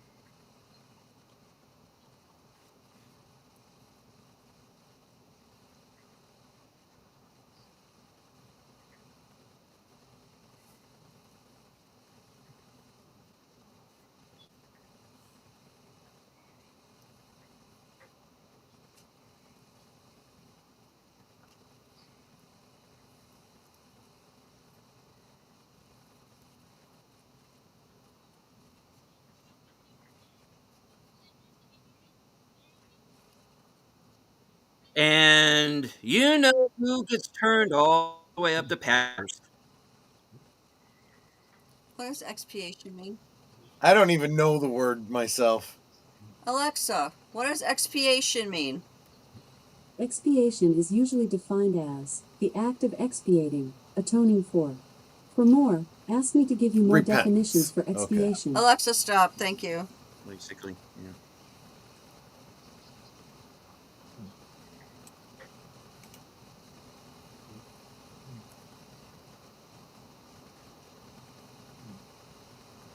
Yeah, well, they've found some pretty terrible ways to die out there, so not so sure about that.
Oh, that's not a good look.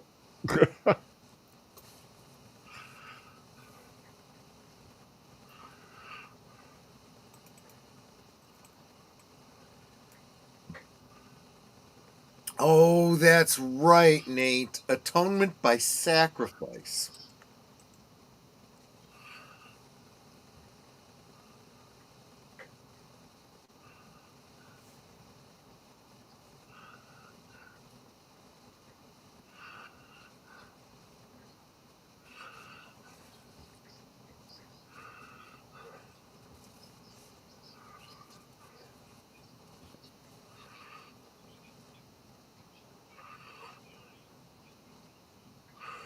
Oh, Yeah.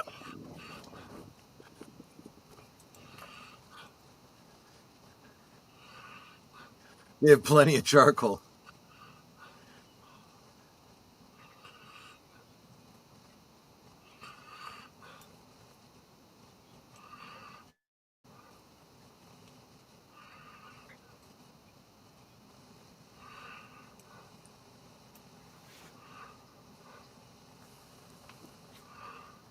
Private Jessup's never going to become Colonel Jessup.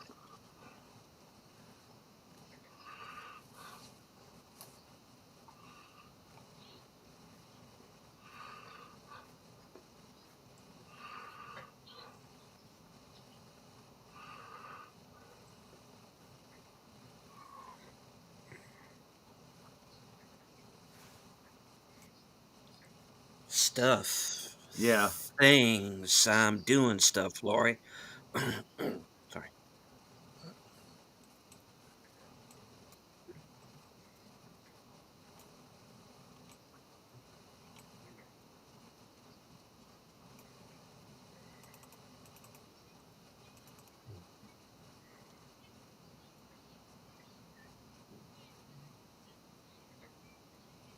So basically, they all die because none of these assholes watch Stargate? Pretty much. Yeah, exactly. Well, this is my biggest problem.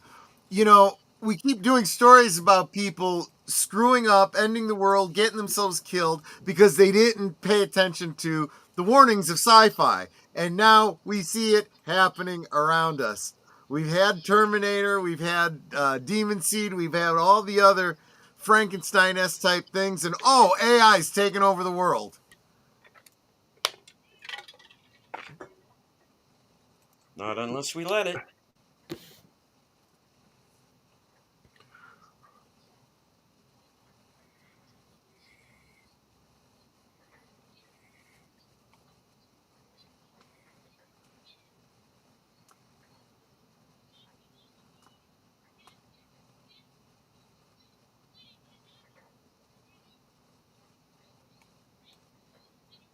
Or ribs!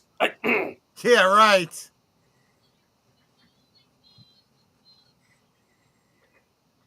You okay?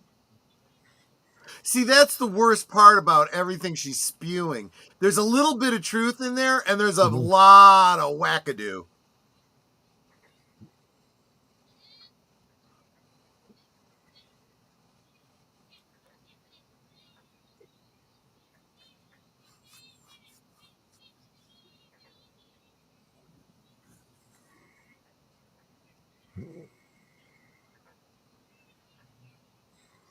And also part of why I no longer am a part of any organized church.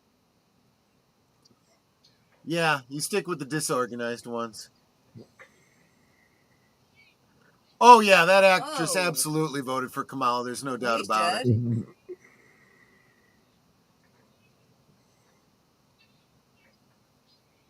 So he's being the sacrificial lamb. Yeah.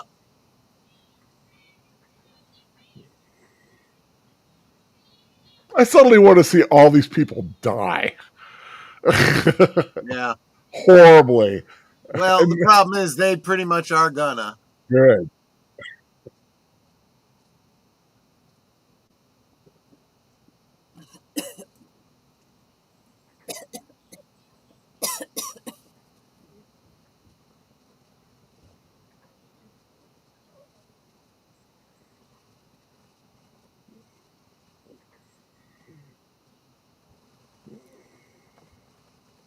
Yeah, no, you're not wrong there, Sir Torn.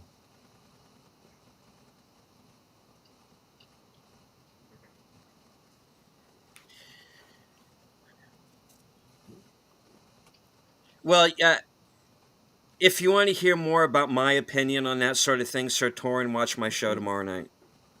I mean, it's literally murder, you know? There's a big thing.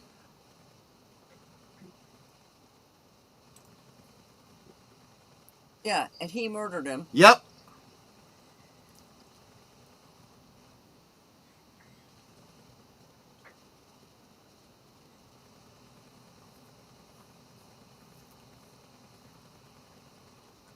They're all bug fodder. Poor bugs having to eat garbage. Good point, Lady Mist.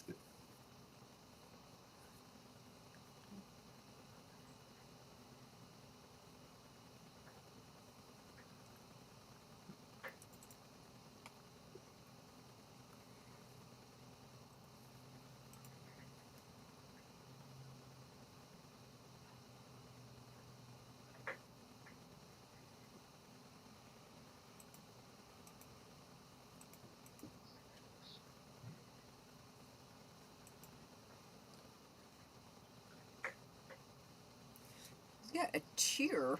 Yep.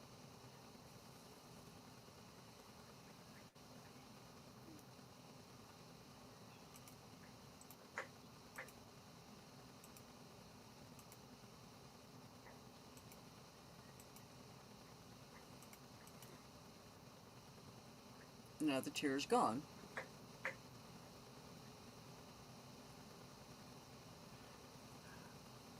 And that's why they should have duct taped the crazy lady's mouth shut at the start. Yeah, good point.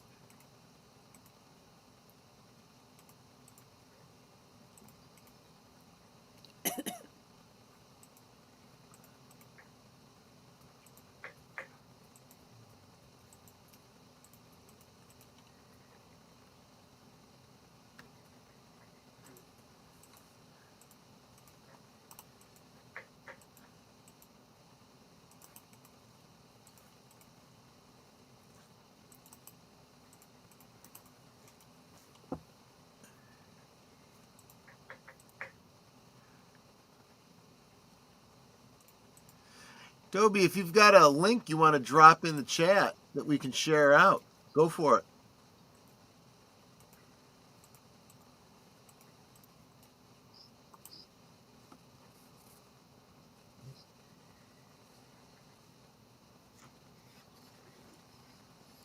We haven't brought up Buck Taylor yet, who of course goes all back to like Gunsmoke and westerns. He's in Tombstone. Yeah. I was kind of surprised to see him in this, but he's a nice addition.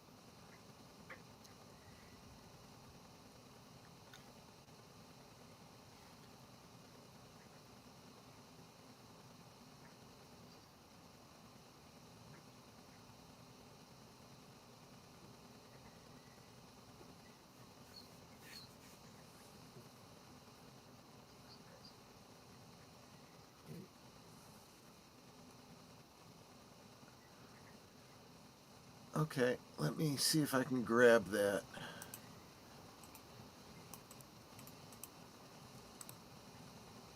What I can do is I can open it. There we go.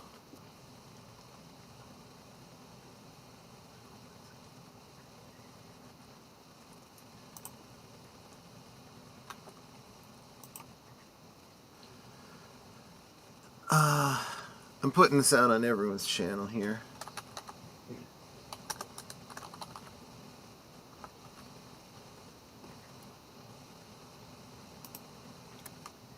Well, then if you let us leave, then you won't have it upon you anymore. Right. Yeah, but she's the Old Testament burn people at the stake type.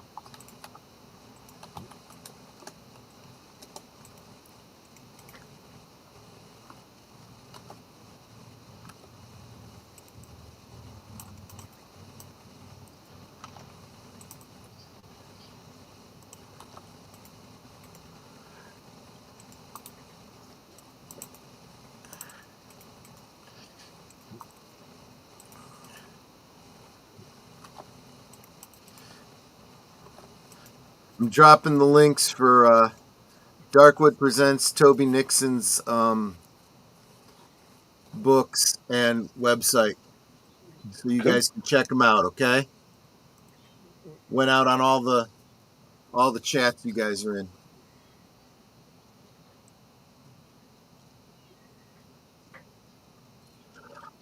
Yeah, letting us they can, but see, Toodles. yeah, there you go. I didn't want to get too ahead of them.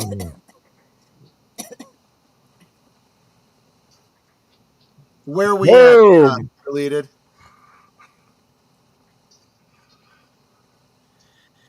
It's like we are leaving. Less than they need. Yeah. You could stay. We don't care. But we are leaving. Oh, thank you, Ollie.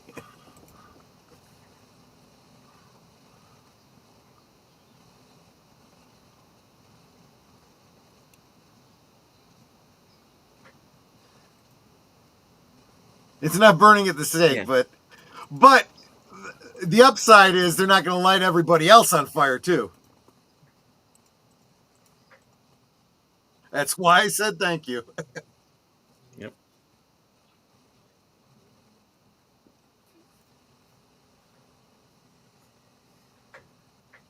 Of course, she dies in the crucifixion pose. Guessing there's an exit wound on the backside.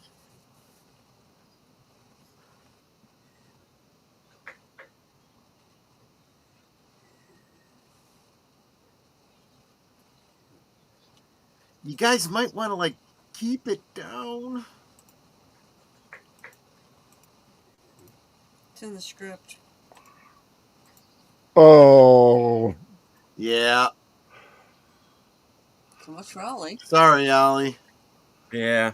Yeah, I guess your discount store's not going to. Oh, no. That's the worst. Oh! Yeah, the spiders are the worst. Toby says since we last talked, he published 4 titles. Nice.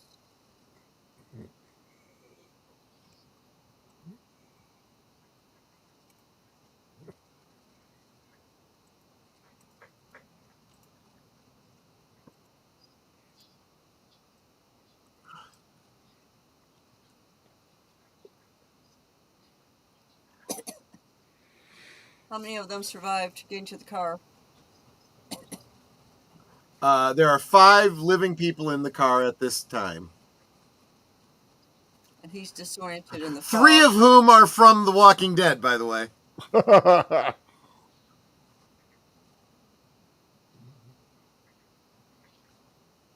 Yeah, he's done. Then Oh. got back to the store. Includes 2 free stories of like 90 pages. There you go.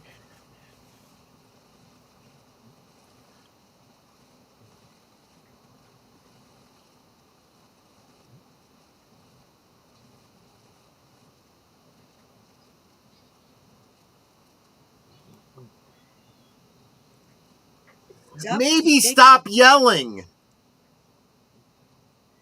Like that matters. Well, it's like, had they shut up, he could have just grabbed it and gotten back in. Exactly. Just shut the F up.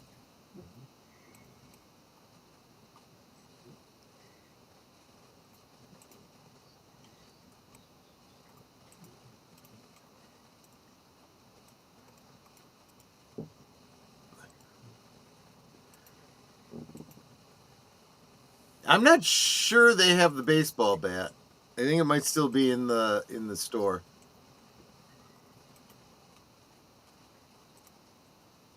It's like, please start, please start. You've seen the movie, honey. You know how it ends. I do. I know, that's the terrible thing about seeing a movie you've seen before. It's like you're hoping it'll go differently this time, and it never does. It doesn't work that way, honey.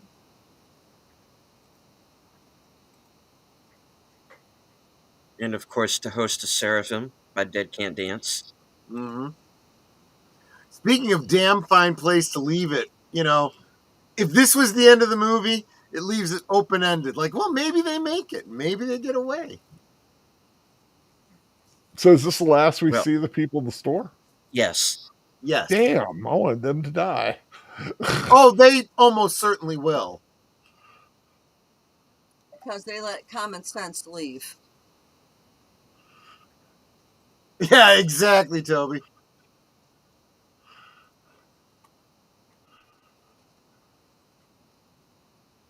I mean, actually, now that I think about it, flip a coin. They may make it. They may not.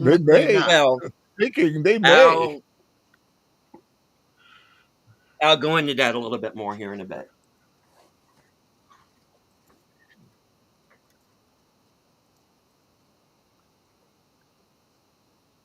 Oh. All those webs. Yeah. Yeah. Which his house is covered in webs, so you know what's happened to his wife. Yeah. This is another change from the book. In the book, you never find out. There's a hand. That must be his wife.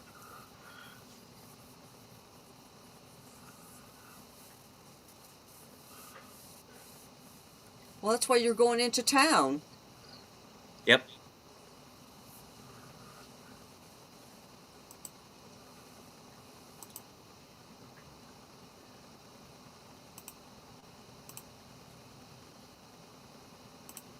Yeah. And you know he's just going to blame himself. That's just...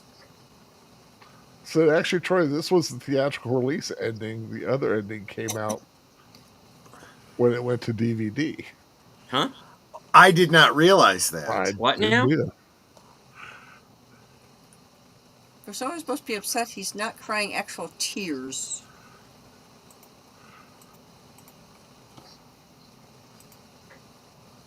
Yeah, I guess I've only ever seen the DVD ending.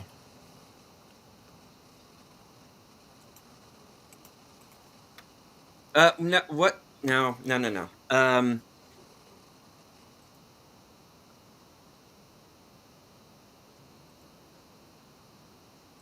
Yeah, I did know that there was when it was released, there was a lot of talk about, oh, you don't want to go to Portland. You don't want to go to Portland. Oh, Well, this is different Portland. Portland, Maine. Oh, okay, yeah, good Well, point. Portland, yeah. It's like Springfield. There's a Springfield literally in every That's single true. That's state. true. I was just gonna say, maybe you'd be better off with the spiders, honestly.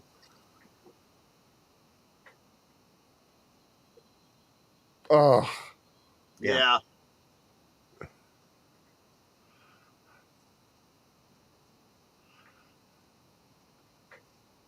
This guy looks like The Walking Dead.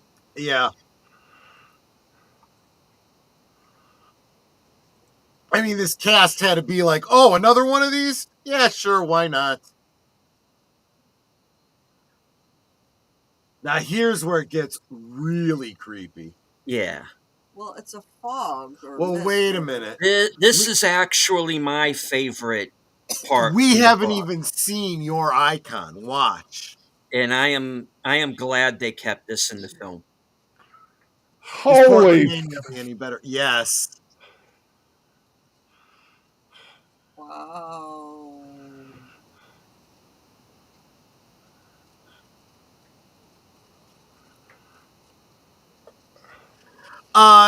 Kind of close to Cthulhu, yeah, Toby.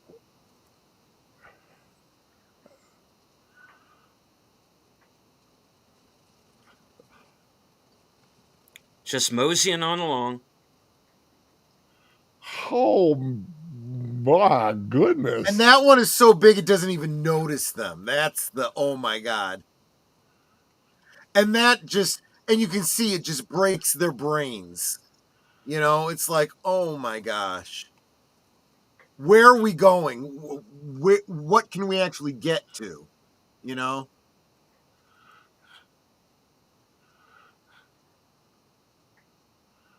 Do we know how far the mist goes? We're getting By to the that. end of the movie, we do, yeah. Yeah.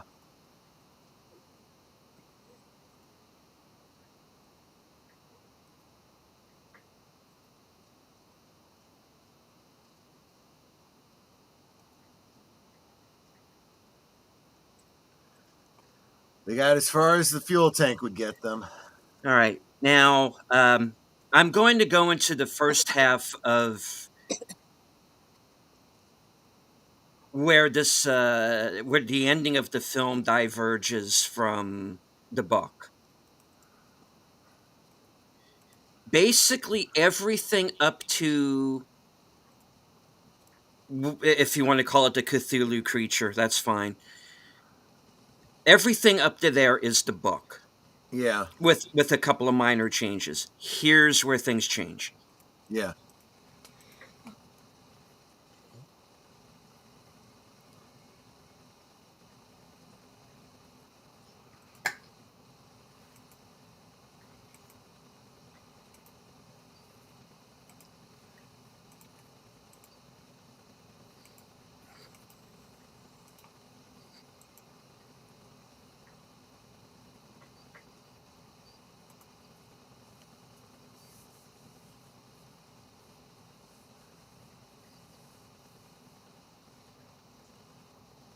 So what's the bullet count deleted? They have Yeah. 4 bullets left. 4. Right, but deleted had been counting every time a shot was fired. Yes. What it comes down to is they have 4 bullets left. And 5 people. Yep.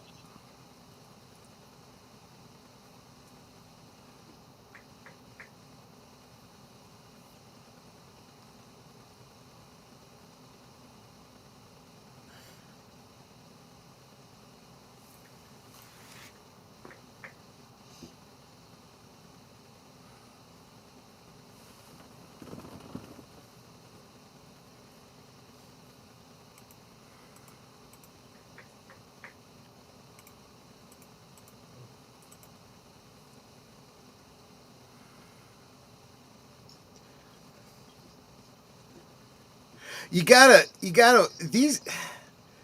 You get a lot of story just from the acting, just from their.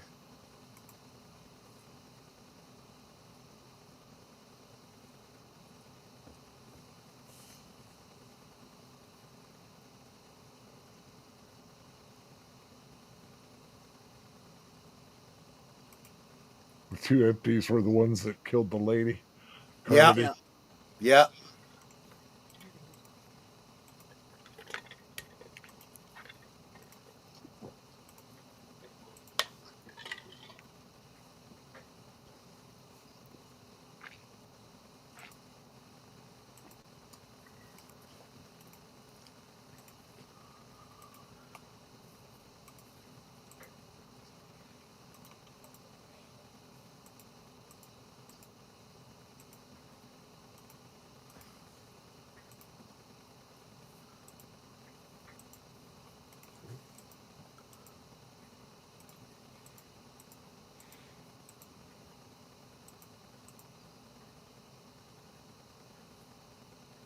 Body language and screams. Well, that's probably some good storytelling, my friend.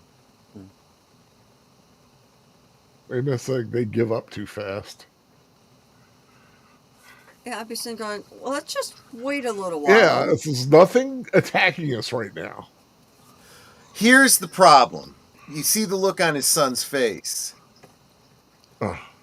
Yeah. He had promised his son, I won't let the monsters get you. And the monsters don't get him. He does. Because he Right. kills him first. Yep.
Well, something's coming.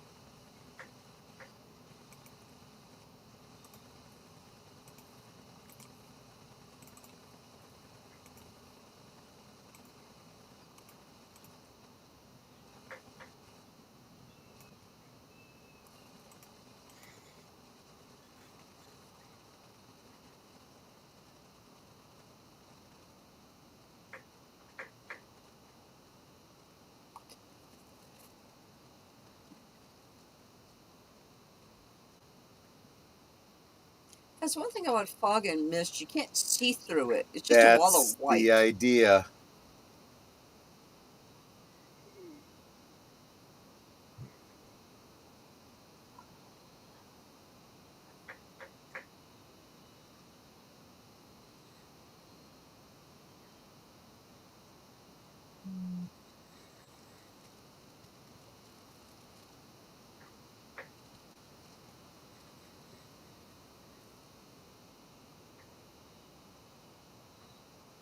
That's why you stand and fight till the last breath. Exactly. And look. And Melissa McBride survives because, of course, she does. Yep. In the book, she just goes and you never find out what happens to her. Right.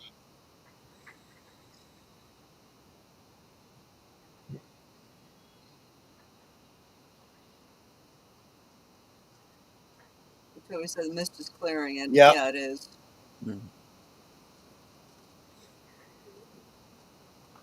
If you had waited 10 minutes. Yep. Exactly. That man will never, ever be the same again. No. Yep.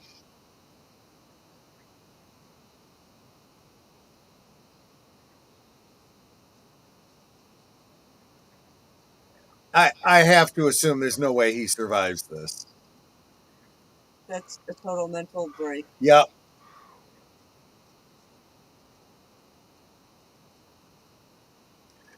And you got two soldiers that are like, don't know what the fuck to do with him.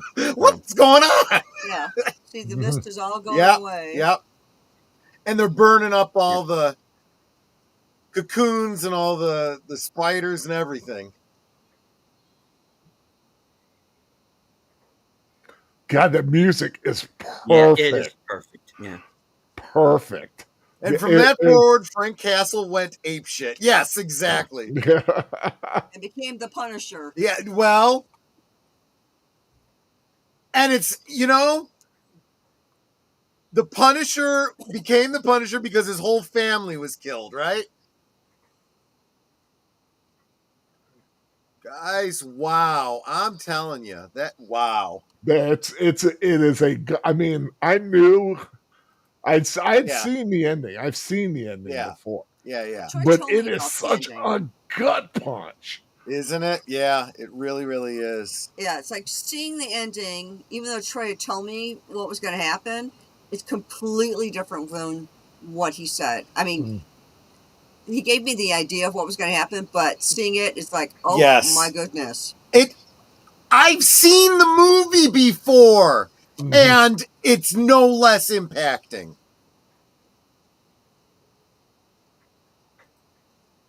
That's what I'm saying. Here's where it converges, and why Stephen King says that he feels that the ending of the film is better than the ending of the book, and it is, because Stephen King has never been best when it comes to endings. Yeah. And the thing that happens in the book, the novella, whatever, what happens after they see the Cthulhu creature, and like I said, they never go back to his house. He never finds out what happens to his wife. They wind up at this Howard Johnson's, and the whole thing has been David narrating. He's writing this down in a notebook, the whole story. And he says to the effect that, in case we don't survive, here's a record of what happened. And we've heard this radio transmission that Hartford, Connecticut is a safe zone. And in the morning, we're going to try for it. We have 4 bullets left. If everything goes wrong, I'll do what I have to do, and I'll figure out what to do for myself. And that's basically where the book ends. It's like you don't know what happened. I always look at it as you don't see them die. Maybe they made it.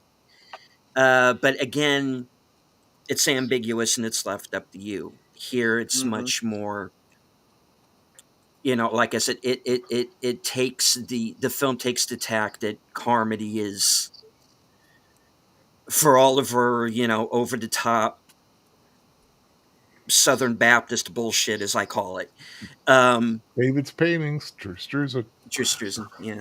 Yeah. And, it kind of takes the tack that she was right the whole time, and kind of karma screws David over at the end. But yeah, I think the ending here works better. It's what makes the movie stand out. From the way I look at it, it's like they looked at what Stephen King said and said, well, let's go all the way with it. Let's not just be penny ante about it. Let's really, yeah, it goes there. Let's go. Yeah, exactly. Yeah. Now, Sorry, go ahead, Al. No, I was saying it would have been interesting if they had done a second ending before it all happened. Might not have had the impact, but it'd be kind of interesting to see Yeah. the reaction of it all. Now, going back to what Nate said in the chat, and Nate, maybe you can clarify things for me. The version that we just saw was the version I saw in theaters. So if there's any different ending or if it cut off at a specific point, I don't know anything about that. This is always the version of this movie that I've always seen. And another interesting little note is on I know there was a DVD version where there's a black and white version of the film that makes it look like it's an older film, which is also interesting because in Skeleton Crew, because The Mist was originally in Skeleton Crew. And Stephen King says he always envisioned this as the Alamo directed by Bird-Eye Gordon. Wow, and it is. Obviously a modern R-rated version of something Bird-Eye Gordon would have done, but you kind of get the idea. And he's right. And he another thing that he says was that he always thought of it as the A feature of a double feature. And then he says, you come up with the second movie. Yeah. And I've basically been trying to do that ever since. It is my thing. And I think that's a good thing to go out on, you know. Unfortunately, I feel like any there you go. Any second feature is unnecessary, like so many sequels would be, right? It's like, but if they did a prequel of what had happened to start this in the first place, and of course everybody in the base getting killed. Yeah. Well, they kind of do that like what thing.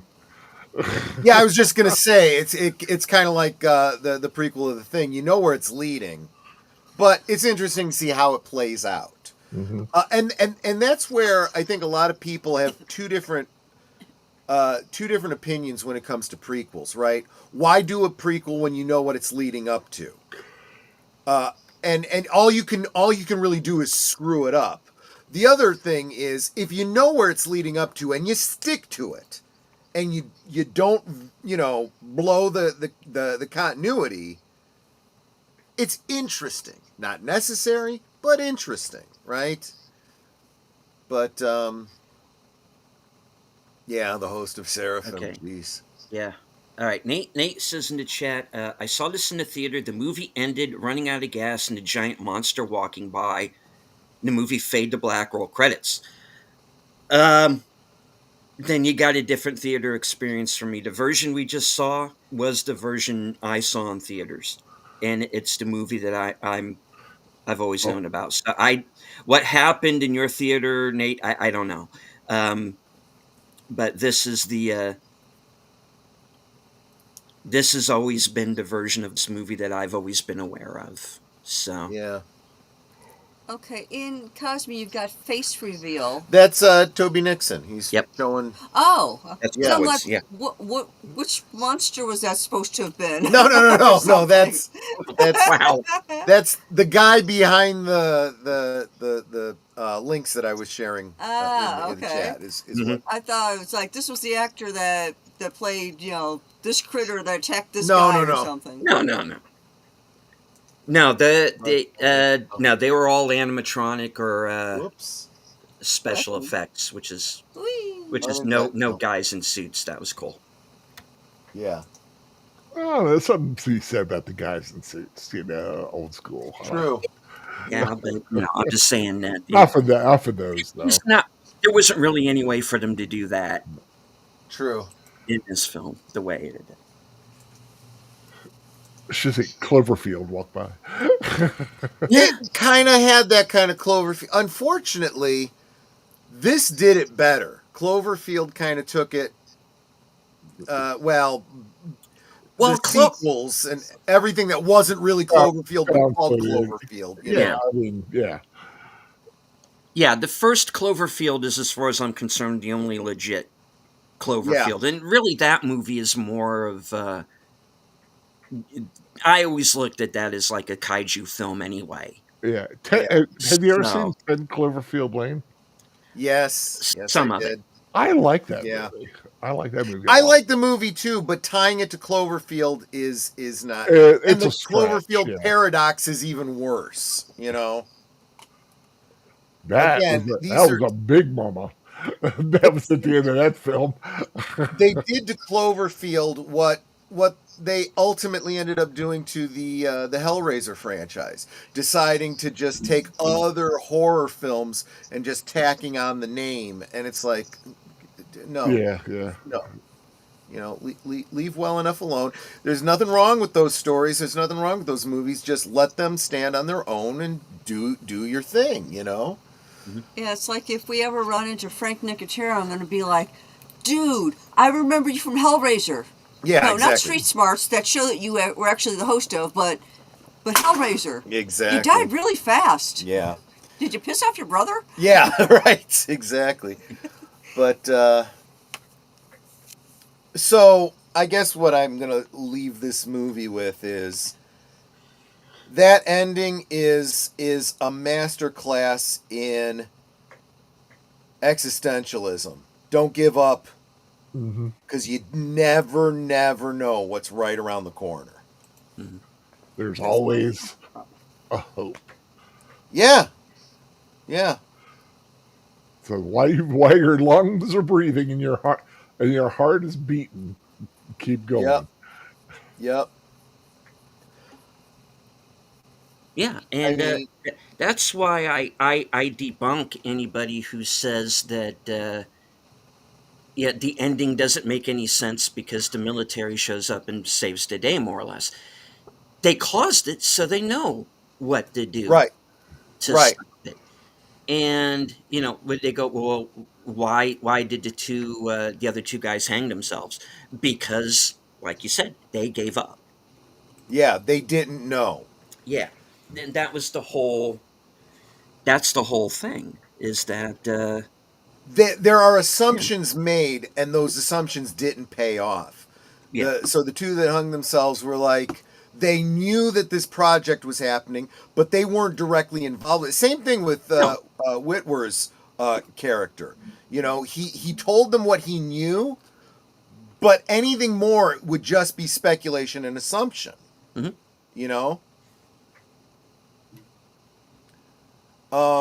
I would argue that the same was true of what's her name, the religious zealot. She, as I pointed out, she happened to have been right. Whether or not her religious beliefs actually line up with reality, that's a whole other thing. Yeah. But everything that she says does come true. That could just be coincidence. That could just be chance. Because there's a lot that she also gets wrong. If you are honest, right? But and we don't know what happens to those people. Because those weren't the people we were following. No. Those of you that were talking about the series that got canceled, I'd be curious to know, did it follow the movie or the books at all? No. Does it go a completely different way? Then I'm probably not really interested. Yeah. That's unfortunate. If you're going to do it... Like I said, when they killed Mrs. Carmody off in literally the very first episode, kind of really before anything really gets crazy, even, I tapped out. I said, okay, if we're not doing the book, we're not expounding on it, we're not. Why bother? This is what I constantly say about, remakes, reboots, other retellings or whatever. you've got to start by answering the question, why are you doing it? If you are doing it to expand the story, to explore stuff that we didn't get to in this other thing, if it's an adaptation, you're going, well, you know, like Lord of the Rings, we want to get this, we want to tell this, we want to, you know, do a live action that incorporates this, and you know, you're missing out on the speculation with the what's it called, Harry Potter series, was that they were going to add things in that weren't in the book. But if your reason to do it is to tell your own story and diverge from any previous version, then don't do it. Tell your own story by telling your own story. You know? It means you had like one idea, and then you wanted to. He's like, but you didn't have enough to fill an entire movie or a book, so you're just adopting someone else's to throw in your couple of ideas. Yeah. Or as a lot of people point out, you just take something that you liked and going, well, I want to tell the story of Harry Potter, but with you know race swapping and gender swapping, and basically do fan fiction. Don't do it. You know, limit your fan fiction to, you know, some subreddit somewhere. Nate, about the series version. Now, all they did was put a lot of modern day stuff in the series. Yeah, I was noticing that too.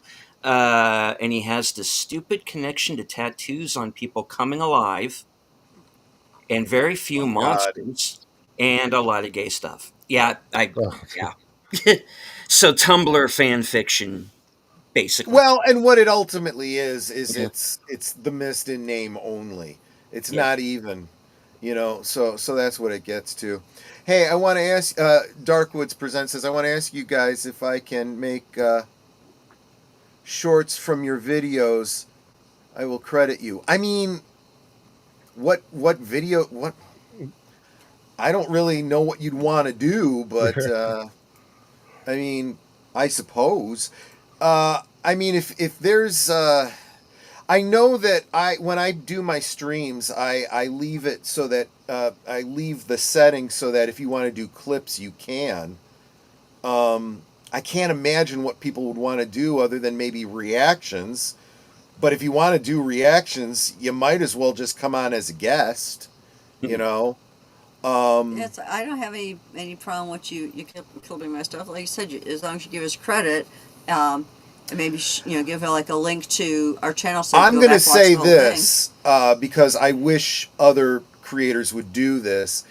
If you do something with some portion of a stream of mine or whatever, and you get one of those YouTube, nasty grams, go ahead and reach out to me, and I'll see what I can do to whitelist or whatever, or if they're saying that they're doing an automatic copyright thing or something like that, just let me know what I need to do to release that. Because that's what I would be most worried about, would be copyright, because I've seen people clip out their own their own content and get copyright struck for it. So from YouTube, completely against their own, it's crazy stupid. So it's like, it's my stuff. But yeah, if you're just asking for my permission to use a clip from one of my videos or something, I can't speak for the other people on the panel, but I would say for mine, yeah, why not? I don't care. Yeah, that's why I was saying. It's like, if you want to clip anything from mine, that's fine. Maybe even give a link to the video itself so that they can watch the whole thing if they want to. Yeah, that's honestly, if I always give attribution as much for the creator, but more for the audience, because I know when I see them reference, see a video where someone references something, I want to be able to go back and check it out. And if they didn't credit or give a link or whatever, it's annoying. I got to go and do searches to find that. So definitely make sure you always do not even just for me, but for your audience. They'll appreciate it. And my channel's hard enough to find as it is, which is why It I that basically is had to do the that is name true. change. And I think another. I honestly do think I've probably said some things on the air that YouTube isn't too crazy about, because when especially when I'm on my own shows doing my own content, um, I'm not exactly careful about what I say. I tend to, because, like, say for example, my show Unscripted, it's an opinion show. It is me giving an opinion, and I know everybody's not always going to agree. And But boy, does he. there, there are Okay, I'm, so I'm sorry. getting to what Darkwoods is saying here is okay. I have made a few shorts already from other people's content with no copyright. Okay, good. He says, thanks. If you guys want, I will send it to you first for approval. Again, I'm not going to speak for anyone else on the panel. Myself, I don't really think I have time to go and look at it. I'm fine with it, probably, or even I'll look at it maybe after the fact or something. I don't know. Yeah, like I says, as long as you credit us and maybe give a link to the full video so people can go and watch the whole thing if they want, I'm fine And he with says, it. yeah, I put the credits in the beginning of the description. Yeah, that's how Yeah. I do it too. Totally fine with me. As long as it's not insulting. Yeah, It's like, right. listen to these bozos. I don't know. I would say, Al, for me as a monetized creator, I'd almost be just as okay with it being insulting if it generates, clicks and views and, people going back and forth and commenting back and forth. I'm like, yeah, That's I don't true. know. It could make you blow up that way. Yeah. And this is why I've always told other creators, that they keep wanting to delete people's comments and stuff. I'm like, no, I'm happy to keep poking the trolls and let them, keep the engagement going, whatever, Uh, yeah, see, but here's the problem with that, Darkwoods. They tend to go back and forth on this. So what's okay today might be not okay tomorrow. And that is my biggest problem. There's no consistency from YouTube. I do try to, I am trying more and more to get rid of the swears and get them. I'm not very good at it. So sometimes when I do clips of my own videos, I will edit my own language, in the re-release. Been getting like 1,000 or 2,000 views on some of my shorts. Well, that's great. Yeah, I know a lot of content creators are telling me I should do more shorts of my stuff, and it's probably true. It's probably true. You're probably right. But deleted say something. Let me see if let me check your sound. Can you hear me now? Are we good? Yes, I can hear you. Okay. Yeah. Just confirming 5x5. So we should probably start winding this down. First, I want to ask, is there anything any of you in the panel wanted to say about the movie tonight that we didn't already? It was really weird and creepy. Yeah, it kind of was. That's kind of the point, I suppose. Yeah. Yeah, I think it's one of the better adaptations of a Stephen King story. There are those who seem to do it better than others. Frank Darabont is certainly one of them, and he's somebody who has kind of been missing in action of late, and I'd like to see him come back and start making films again, because we kind of need him right now, I think. Yeah, I let me agree with you a big way on that. I was just talking about adaptations and why are you doing it, and unless you're doing it to elevate it, don't do it. This one, I feel like, absolutely is a For perfect sure. example of Yeah. that. I like it. Darkwood says, "I'm weird and creepy. We should hang out." Yes, I agree. We should. Yes, absolutely. Anything else you wanted to add on this film, Big Al? You said this was the first time you actually saw it all the way through. First time I've seen it the entire way through, and I'm just wondering what happened to that poor wheel of cheese. Yeah, well, I'll tell you, if it wasn't kind of spoiled by the bug crawling on it, I think when the fire started, you probably Yeah, it's probably melted away. I have don't be huh. I have a statement from the cheese. Oh Lord, here we go. Um, I'm not dead yet. I feel fine. it is safe, healthy, and living on a farm in the country. Thank you. Okay, thank you. Okay, I'll I feel was gonna better. say don't be like Homer Simpson. It's still good. It's still good. It's still good. It's still good. Probably not.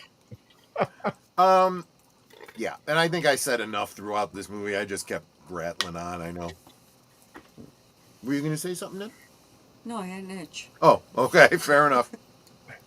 Anytime you guys want me to come on your show, you have my contact information. Yes, absolutely. Netter, maybe do a Dark Woods Thursday one night. So Big Al, who's next week? Al Let's is get us next back. week. Okay. All right, Big Al. next week, and we're continuing with Stephen King. Oh. Funny enough, going to be watching Silver Bullet from 1985, starring Gary Busey, Oh, that is a Hayes, good one. Everett McGill. That's going to be that's a lot Everett of fun. McGill, another Twin Peaks alum. Yeah. Uh, Good. Yeah, you're right. This tonight's movie was voted on by all of you guys, and it just worked out that it just another Stephen King movie. So and for those of you who voted for Tales from the Dark Side and Twilight Zone, the movie, maybe next year. still might happen. Yeah, still might Maybe. happen. There you Maybe it could happen. Stay tuned. go. Do you have anything else coming up, Big Al, that you want to share with everyone? Halloween night. Tune in to Big Al Presents 4 Films with Friends for a special Halloween night viewing of Halloween from That makes 1978. sense. Yeah. The night he came home.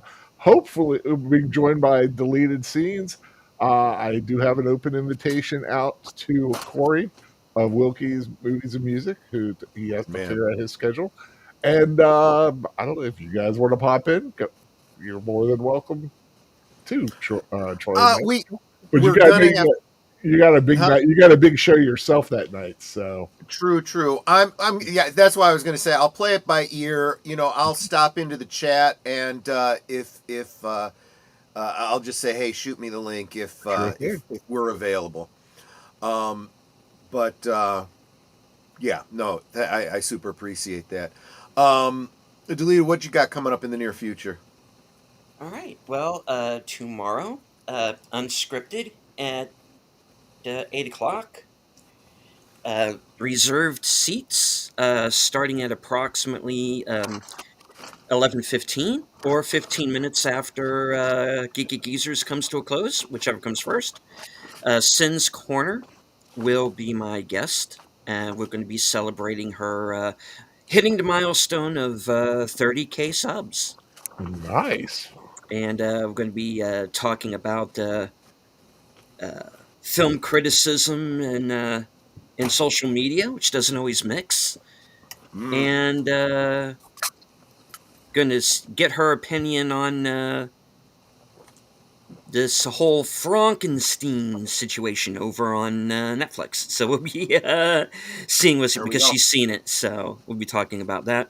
Monday, of course, if all goes to plan, be joining you guys for Members Night at the Movies. Yep. Whatever that movie may be. And then, of course, let's see. Tuesday night, live from Sparkwood 21.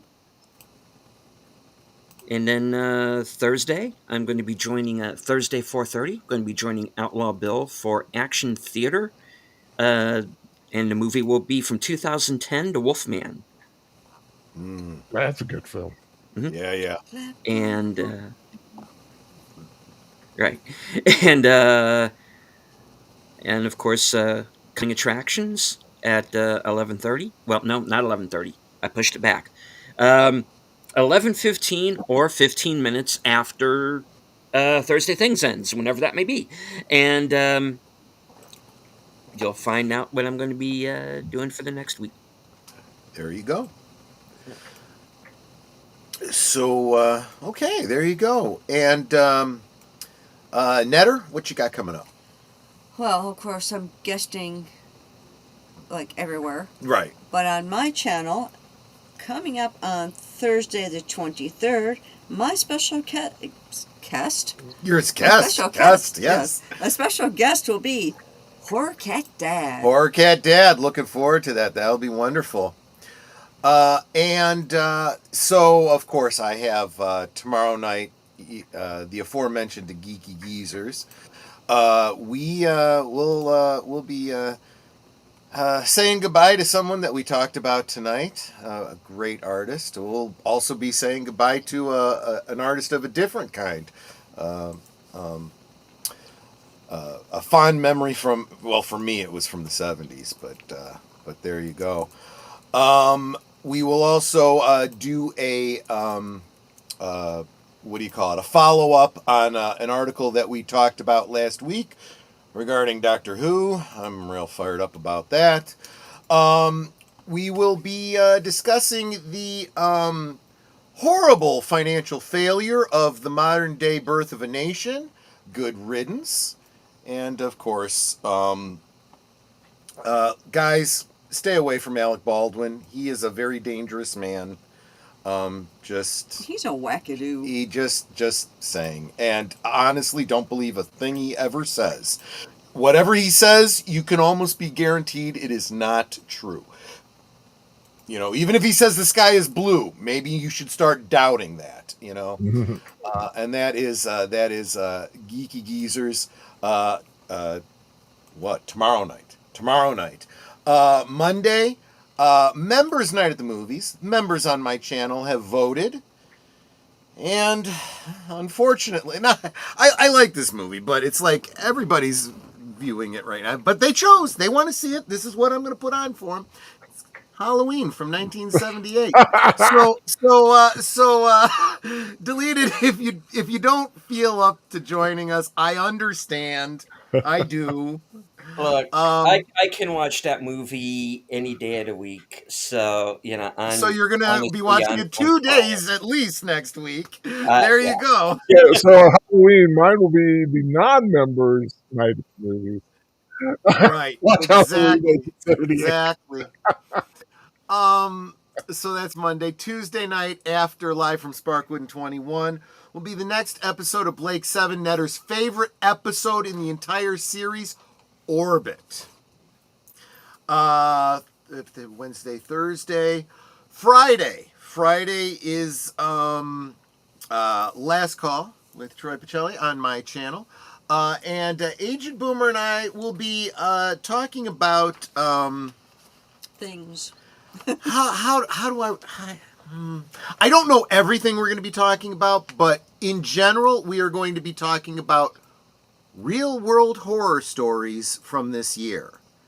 Things that have really happened, that we can cite by like news articles and whatnot. So for example, you guys all know that the movie Annabelle is based on a real story. There's a follow-up to that from this year. We'll be talking about that on Friday, and maybe a couple of other things as well. Getting a little real with our spooky on Friday night. Of course, every weekday at noon Central, if you are available, I would love it if you could join me for Liquid Lunch. It's a different topic every day. 1 hour is all I ask. Would love to hang out with you in the middle of the day. Of course, that's 12 o'clock Central, 1 o'clock Eastern, and you got to do maths for, if you're in another time zone than that. So there you go. And that wraps it up. May I throw in one more thing I forgot to mention? Please check out my reviews on my channel, Big Al Presents. I got the Black Phone 2, which dropped this evening. I got the Roof Man. I got the Smashing Machine. And I am running the 31 days, 310 words, 10-word review Halloween special a horror film every day for the entire month of October. Summed up in 10 words, what I think about it. So check There that you out. go. Sorry, I forgot about that. There. No worries. So last thing I want to say is, please, if you're still here and the 7 of you that are still hanging out, please hit that like button on the way out. Please subscribe to everyone here. We can't continue to do this without your support, and subscribers is the first step. I'm on a mission to try to get myself to 2,000 subscribers by the end of the year, and 100 members. I would really, really appreciate it. And with that, I'll just say thanks so much for hanging out with us. You all take care, and we will see you on the next one. Bye-bye. Thank you for being with us, and good night, everybody!